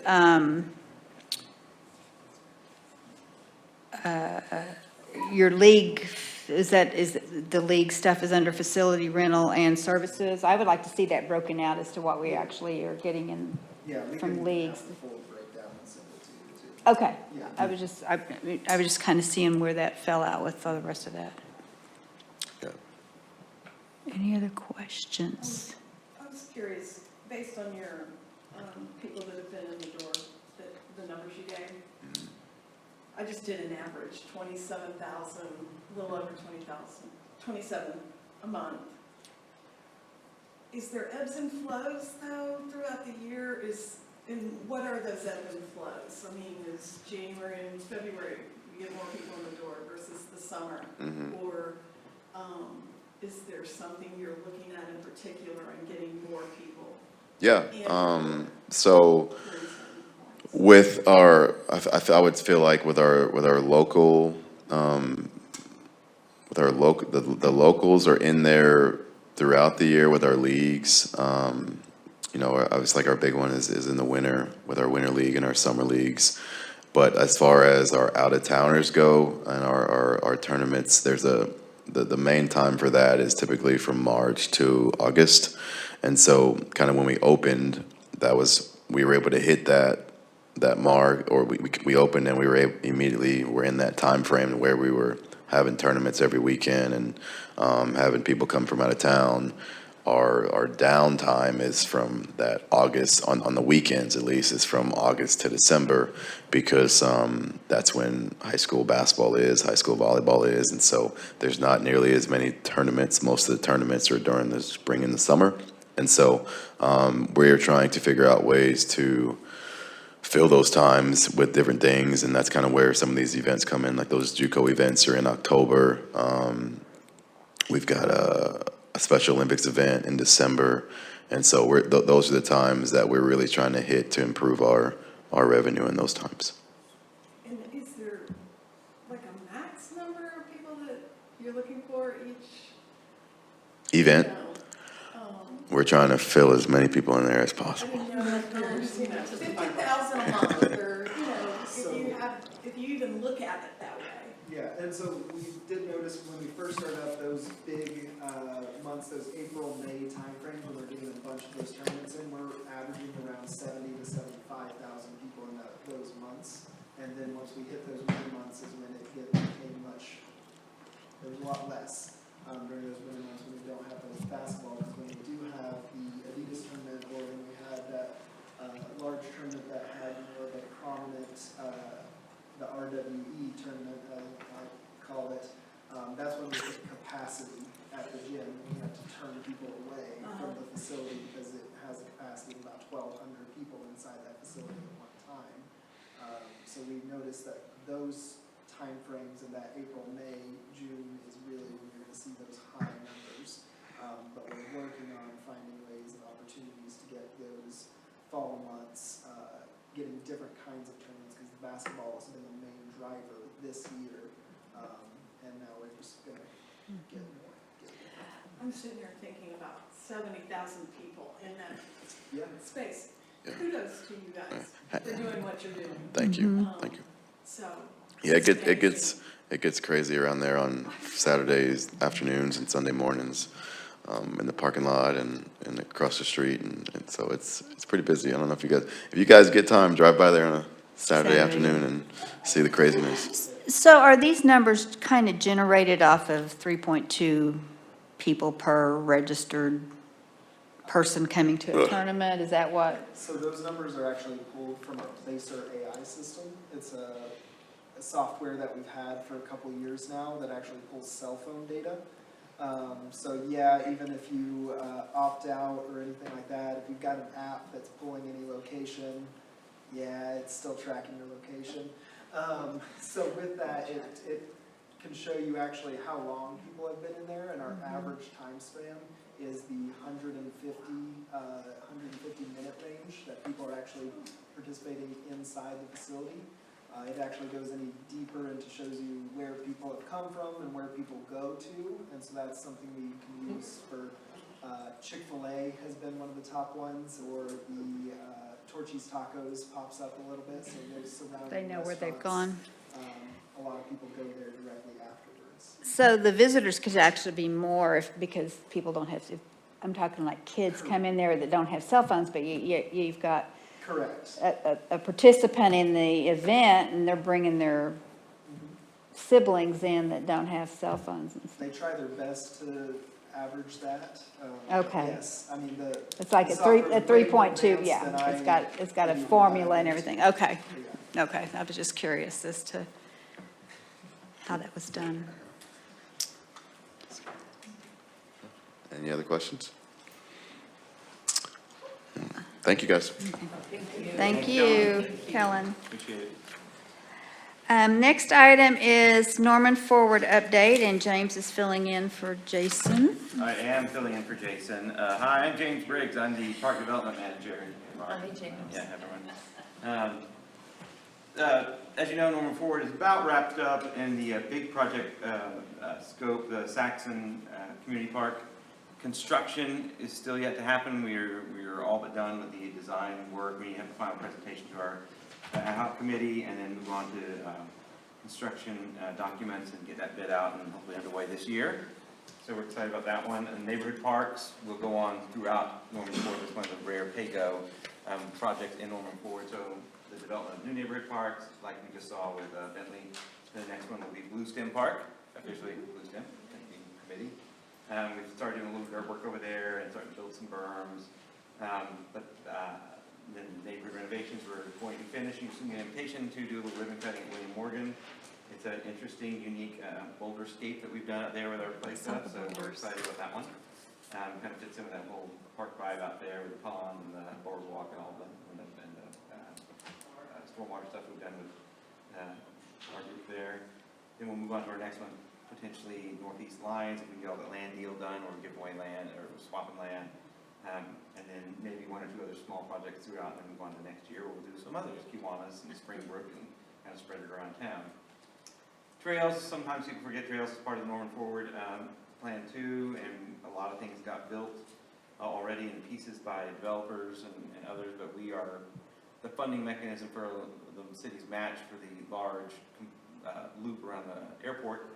So you see them finishing the trail along Flood Street on the west side, and up to Tecumseh, and then over to 24th. That's all a Norman Forward project. So if you notice that happening, that was funded through Norman Forward, administered by Public Works, so they're actually doing it, but that'll be an excellent use of Norman Forward. So when done, minus a few gaps on 24th, it'll be a complete loop around the airport of multimodal path. Thoughts about, you could run a 5K, you could actually run a 10K practically, because it's many miles of trail right there in that one. And there's other little portions of Norman Forward Trail to complete sort of the inner loop, the Stubman Loop, and some things that are gonna happen. All the stuff you see going on Highway 9 is not Norman Forward, it's just an independent project from transportation. So that's Norman Forward in a nutshell. What's left over. Yes. And then on to Norman Forward 2, so stick around. We're gonna get our things put together. We passed a magnificent master plan that will help guide us in the things you've seen in the Andrews Park master plan that we've done, and we have some other things we're looking towards. Do another big group of projects, because the first one, not fake material went so well. Okay. Next is the division updates. Well, I'm right here, so I'll keep talking. Westwood Master Plan, I don't know if you've seen, we have boards on display in the lobby of this building and out at Westwood Golf and Tennis of the master plan proposal work that our design consultants and committee have come up with. So we're getting feedback from people for a while and just getting comment cards and all that kind of stuff. And then there'll be a presentation to this board and then on to council about the proposed master plan for Westwood Golf and Tennis to kind of renovate that whole entry experience and everything kind of to match what Westwood Aquatics became in Norman Forward 2. So a big part of that project is going to be the cost estimating. That we can hopefully have that as an accurate number when we go to a funding mechanism at some point. But that's exciting. It's really good looking stuff. We're excited to do that, to upgrade, kind of get everything, again, much like our park land development and dedication ordinances, our facilities out there are pretty old. So they need that. Kellen mentioned, he's gone, YFAC pickleball, outdoor pickleball courts and volleyball, sand volleyball courts are nearing completion. The lighting is finishing up, and then there's some plaza construction in between the two that we're going to work on, and some cleanup and get everything kind of green and growing. We'll have a dedication of that. Like I said, William Morgan is happening, Blue Stem is happening. We're going to do a value engineering meeting with our design team, Jeff Evans and the group from PDG tomorrow actually to talk about the Bishop Creek Eco Park. Bids that came in, they were a little high, about 50% high, so we're going to kind of look at some things that we could trim out of a phase one and maybe build it in a couple of phases, but certainly want to keep moving forward with the stormwater control, if nothing else, there on that piece of land we got there at the corner of Carter and Alameda. So we're excited about that, and getting the billboard out of there. That's sort of a legal document that's needing to be executed, or it's been executed, now they need to fulfill removing the billboard. Westwood Tennis, we're working on getting a new logo sign on the indoor building. The other one kind of it's fallen into disrepair. Working on some lights and some court resurfacing there. Paul talked about all the things they're doing on the course to do some paths reconstruction. Reeves Park, just they're full bore on their baseball and softball season. Shout out to the medieval fair this weekend and the weather. God help them. So there'll be a true medieval experience this weekend if you want to go and slog around in the mud and the cold temperatures. So take your thickest animal skin, you know, and I had to laugh because it was like, of course, we're Yeah. getting rain. It's medieval fair. they lucked out. Last year it was like 80 degrees and sunny every day, and it was like the most, you know, surreal, no bad weather experience ever. So I guess they're paying for it this year. But baseball, softball are underway, so we're Wade's people and some contractors that we have are helping them keep everything going. We're excited to see our new robot mowers working out there at Reeves. So that would be something Wade can talk about. In forestry, we had our urban forest master plan first community meeting on a Saturday at the A few weeks ago. There'll be another one coming up. They're gathering all the information they can and stakeholders and all that. Coming up, there's a stakeholder meeting with lots of different groups to kind of get input about just what we envision for Norman's tree canopy now and in the future. Parallel to that, and separate though, a separate contract with Chileda out of Oklahoma City is to do a wildfire preparedness plan, community wildfire preparedness plan, which was super relevant last month.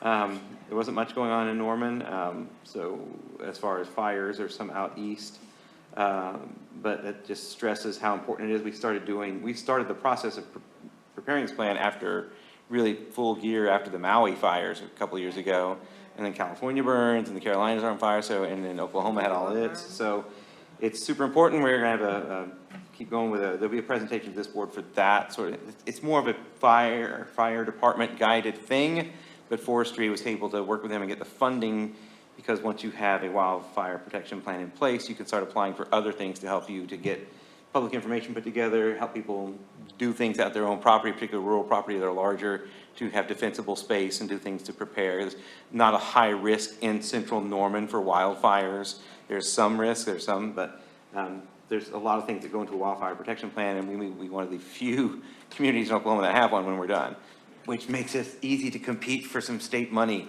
So it sits there, no one can claim it, because step one is have a wildfire protection plan in place, so we're working on that.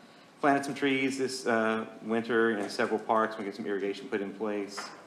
Working with Mitchell and Jeff, who you saw walking through, to get the Norman bike map updated and digital and modern, so that's something that we do as a peripheral thing. It's more of a transportation plan, but anyway.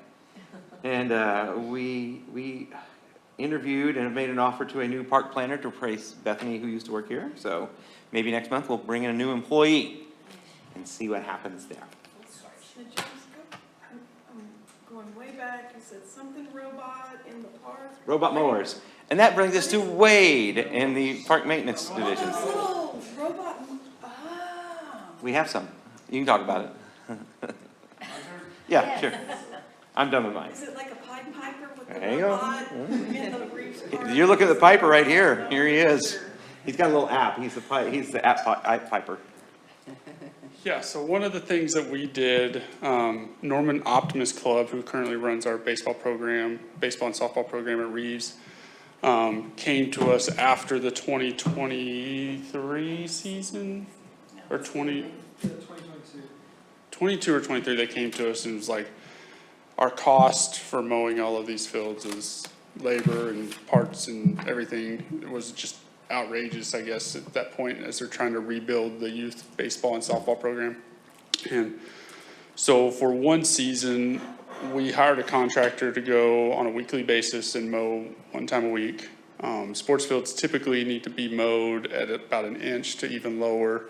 To do that, you've got to up your frequency. So we submitted a capital request for 12 robot mowers made by Husqvarna. Husqvarna's been around with the robot mowers for 12 to 15 years. Originally, though, you would have to lay down a wire in the ground and almost trench it in to have your borders and boundaries and stuff. And now they can do it all with GPS. And so you don't have any of that install fee, install costs.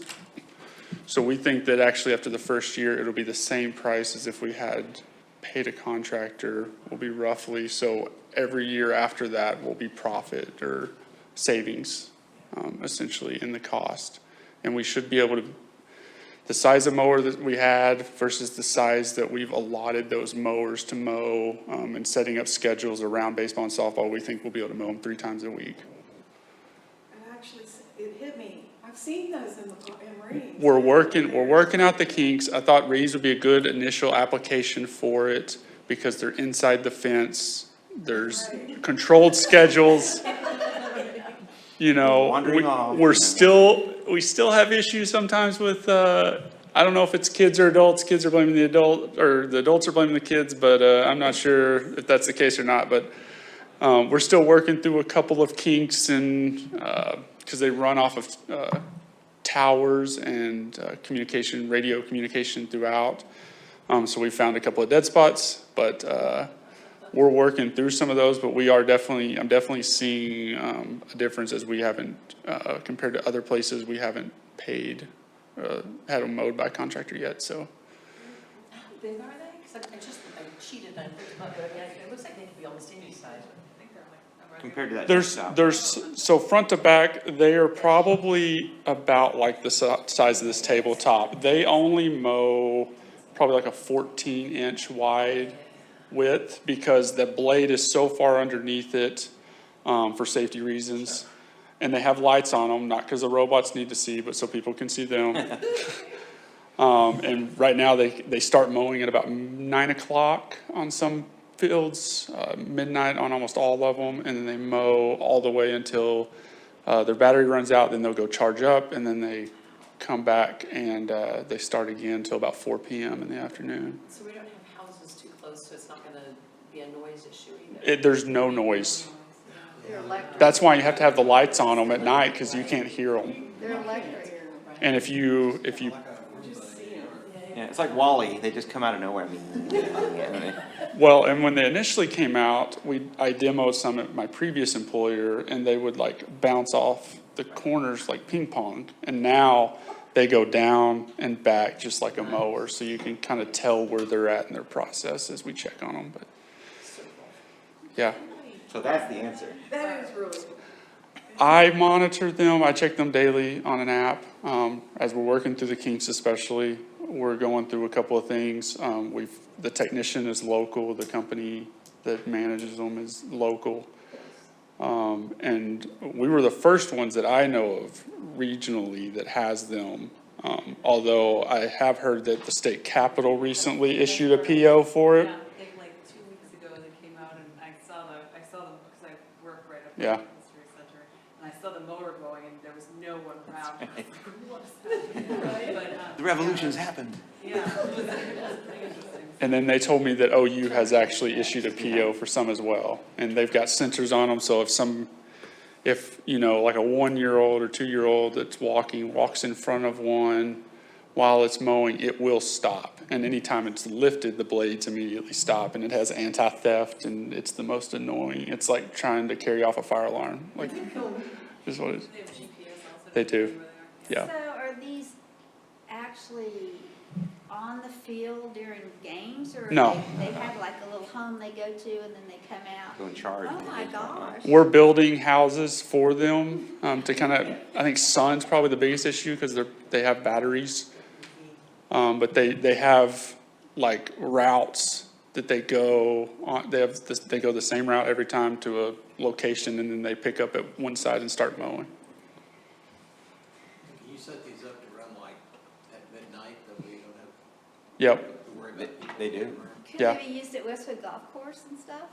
I don't know. So they have sent us a larger one to demo at Griffin.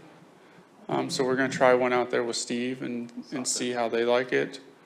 I think right now the only negative I'm seeing or I've seen is that they don't take the weeds as well. But if we can do, you know, our job of controlling some of the grassy weeds and stuff, then even if we limit it to where we're going through and mowing once every 6 weeks, we've reduced our mowing substantially, so. But does soccer mow their own field? They do. They do. But baseball doesn't?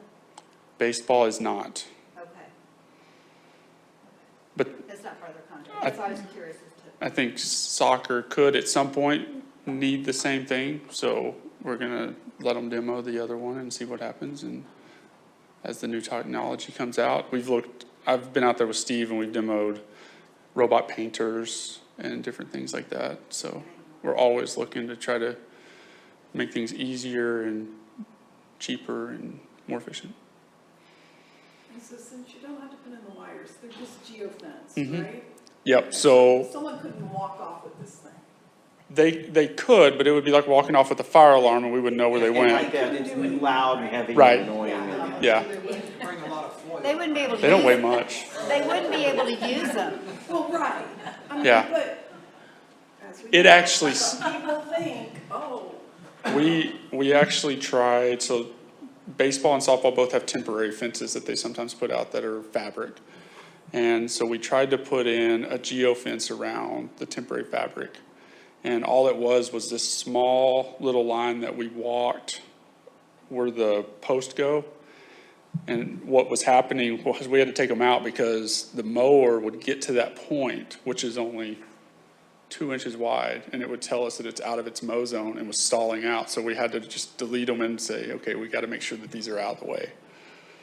So they're pretty sharp. Yeah, Got a little ways to go, but they're getting we're working on there. it. I have seen, they make some pretty good size ones.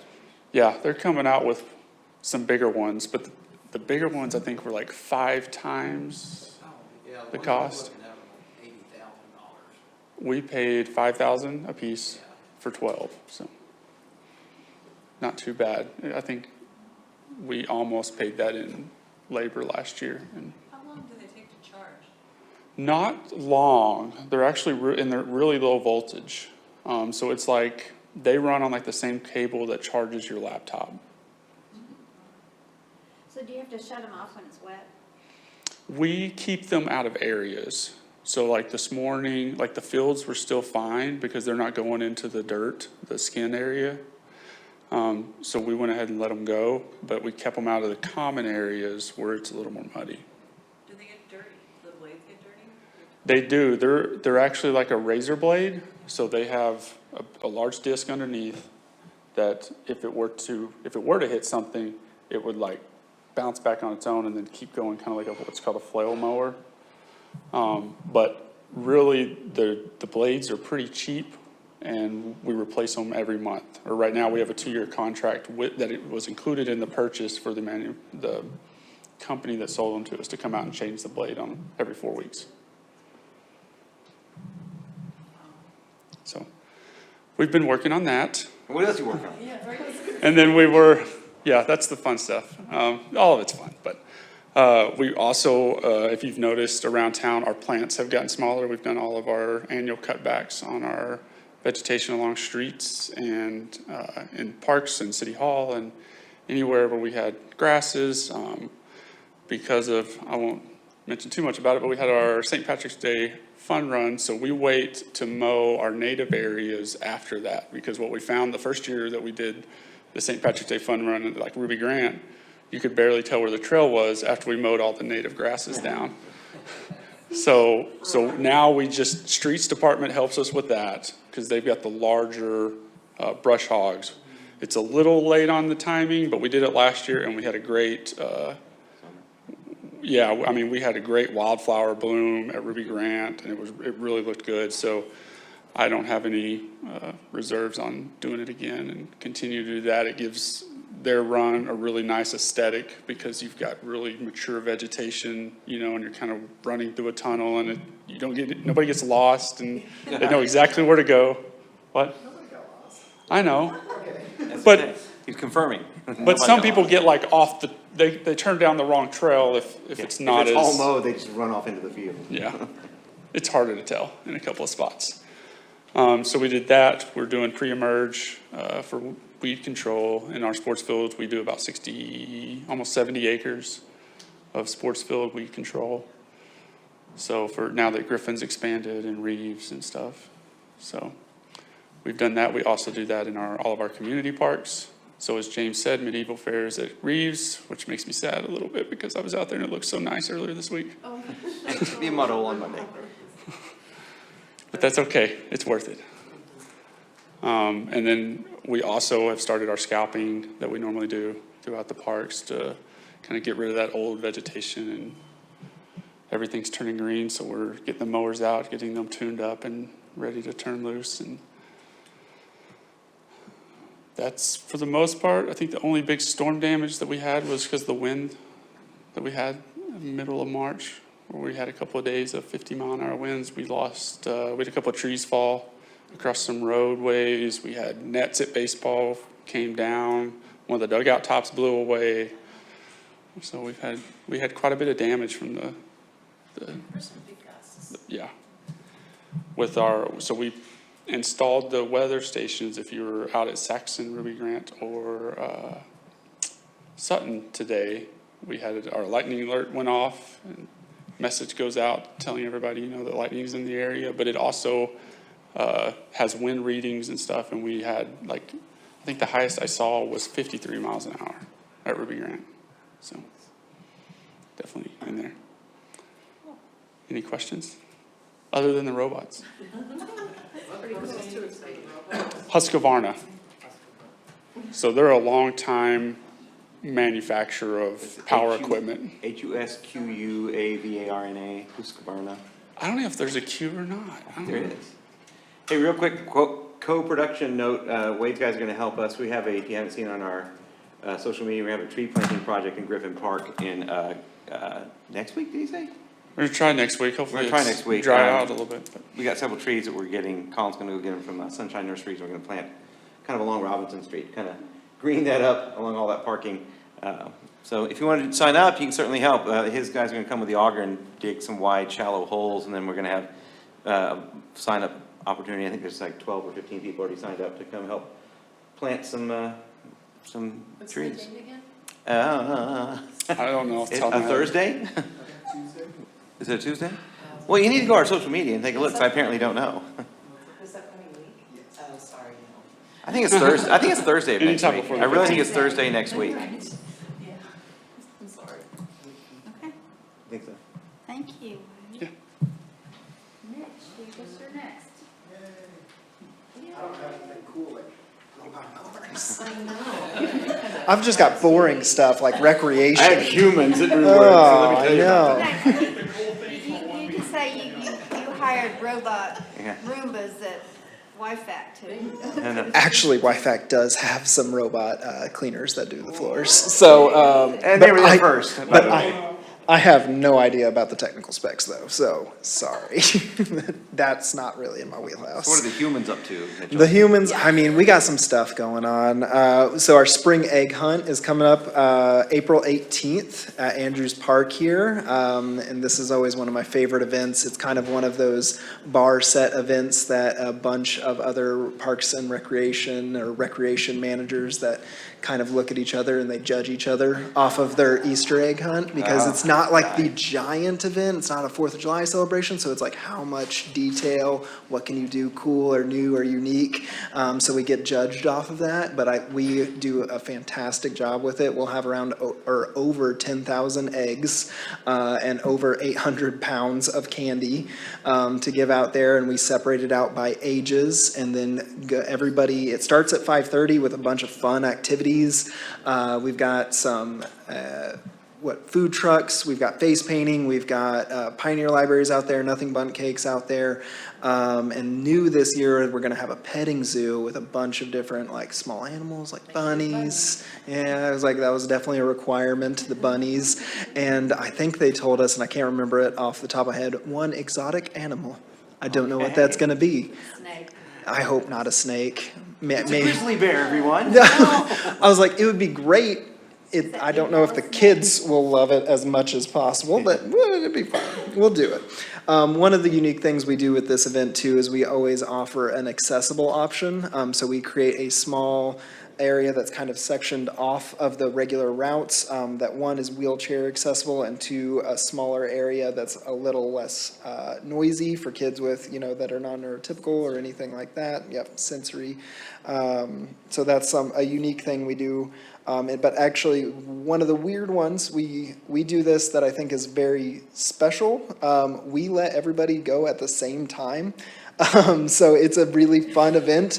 It's a lot of build-up. So it starts at 5:30. We do a bunch of fun activities. And then at 6:30 is when we actually start the egg hunt. So we have all these sectioned out areas in Andrews Park, and they all get around the Easter egg caution tape and everything. And then at 6:30, their fire and police and everybody does the sirens for us. And it just is straight chaos and fun for a good. 2 minutes. It is. And so it is you've seen them time and time again. And I remember going to this event as a kid, and I've got pictures of me running into the eggs and everything, and it was a good time. We don't do the golden eggs anymore, though. That was too many crying children. Oh, see, I got awes.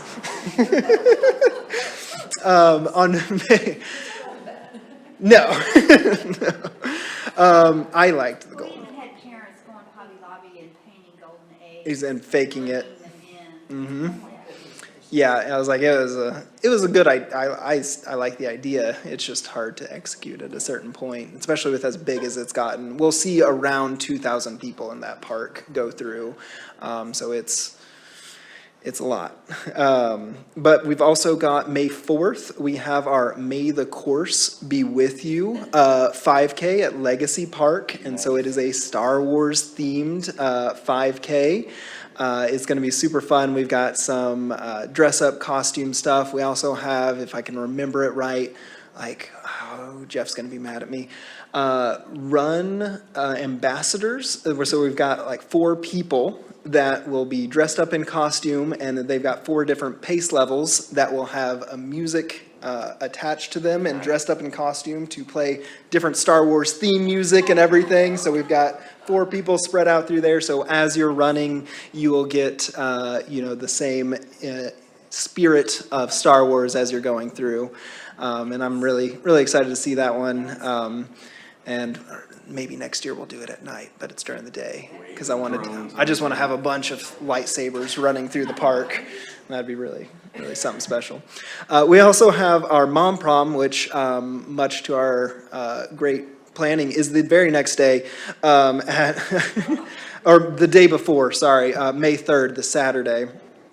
And so that is an event that we take at the Noun Hotel, and it is a smaller version. So it is, it used to be our mom and son dance, and then our mother-son dance, and now it is our Mom Prom, to where it's a mom and any family member can come, and the first 2 dances are our family dance. So that's usually mom and, any kids can come. And then our last dance is our 21 and up dance. And so that is a really fun event that comes and makes it, it's really, and last year we actually had, if you've ever seen softball games or football games, we had OU softball playing OSU that night, and after the game, Holly Rowe and her team with Jessica Mendoza and everybody, they came in and we're having our event, we're having a party, and we're going in, and they're like, what's this? What's this? This is super fun. And said, okay, come on in. You guys want to do it? Holly Rowe crashed the mom. Holly Rowe crashed the mom prom and absolutely destroyed the dance floor. Like, she was the highlight of the party. Like, that whole crew they got everybody dancing even harder. And it was a really, every year with this one, we have something unique and special that happens with it. And it's just a really fun event that I think we get to put on. And I'm really excited about this year too. We also have our Westwood season passes are open, and like James said, we hired a new park planner. We also hired a new field operations supervisor of aquatics. So formerly, if you guys knew Josh Holman that did our Westwood, he is currently in Colorado doing awesome things, being with the YMCA Rockies. So we hired Marina Wells, and she was the operator of Pelican Bay in Edmond, and we're really excited, and she's going to do amazing, and everything that she's done is going to be awesome, and Westwood's in a good spot. So we're excited. Is she also on the YFAC? Yes. So our aquatic supervisor oversees Westwood, and then YFAC, and also correct. Or else they'd have oversees nothing to do in the winter. Yeah. Oversees the maintenance of the awe. Yeah. I was like, just maintenance. Not the programming. We also have, we've got lifeguard trainings going on, and our hiring. If you know anybody, we are always hiring lifeguards. So that season's coming around. So please, if you know anybody, tell them to apply and be a lifeguard here. I'm going to have to pull my phone out because I can't remember exactly what their name is. We're doing Earth Day, April 27th, and this is a combination with the Doers with our city, and that is the Division of Environmental Resilience and Sustainability. That's why I had to look it up. So that's Michelle Loudenbach and Michelle Chow and their team really are the ones that have that environmental impact. So they're taking the lead on this event, and we're partnering with them to give them all of our event expertise that we've got. And so that is April 27th, noon to 5, a bunch of cool stuff. And actually our Anthony Francisco and his crew are going to be doing some music. He's got a Motown style band. Yeah, it's pretty fun. And Chris Mattingly too. So if you guys want, come out and see that. Yes? I noticed in the tree board minutes that it said that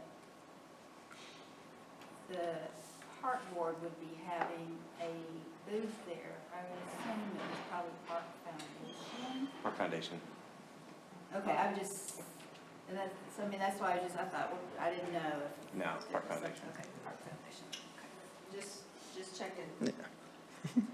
And we also have, out at YFAC, we've got a men's competitive league open right now. The deadline's April 14th to sign up for that. And our Breakthrough Elite Basketball Camp is open for registrations, and that'll be August 5th through 7th.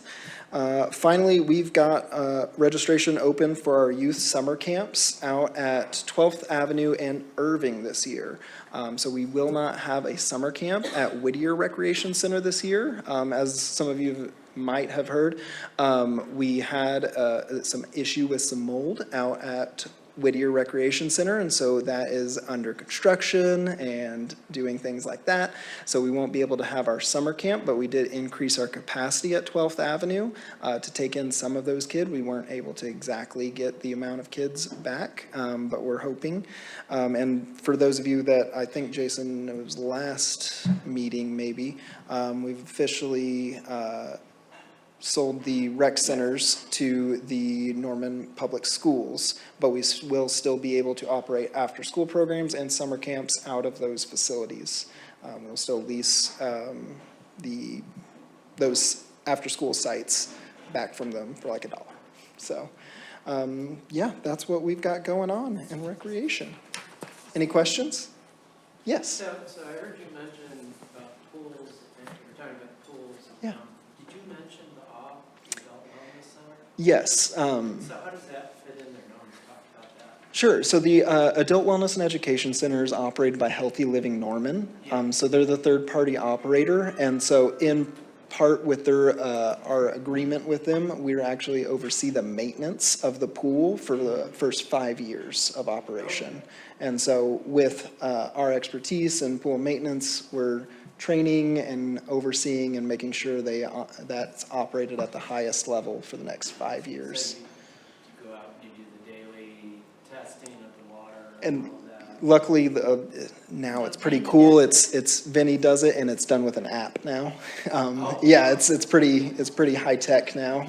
But yes, Vinny, the mechanical person on site, really oversees the daily stuff, and we do weekly check-ins. Yep. Yeah.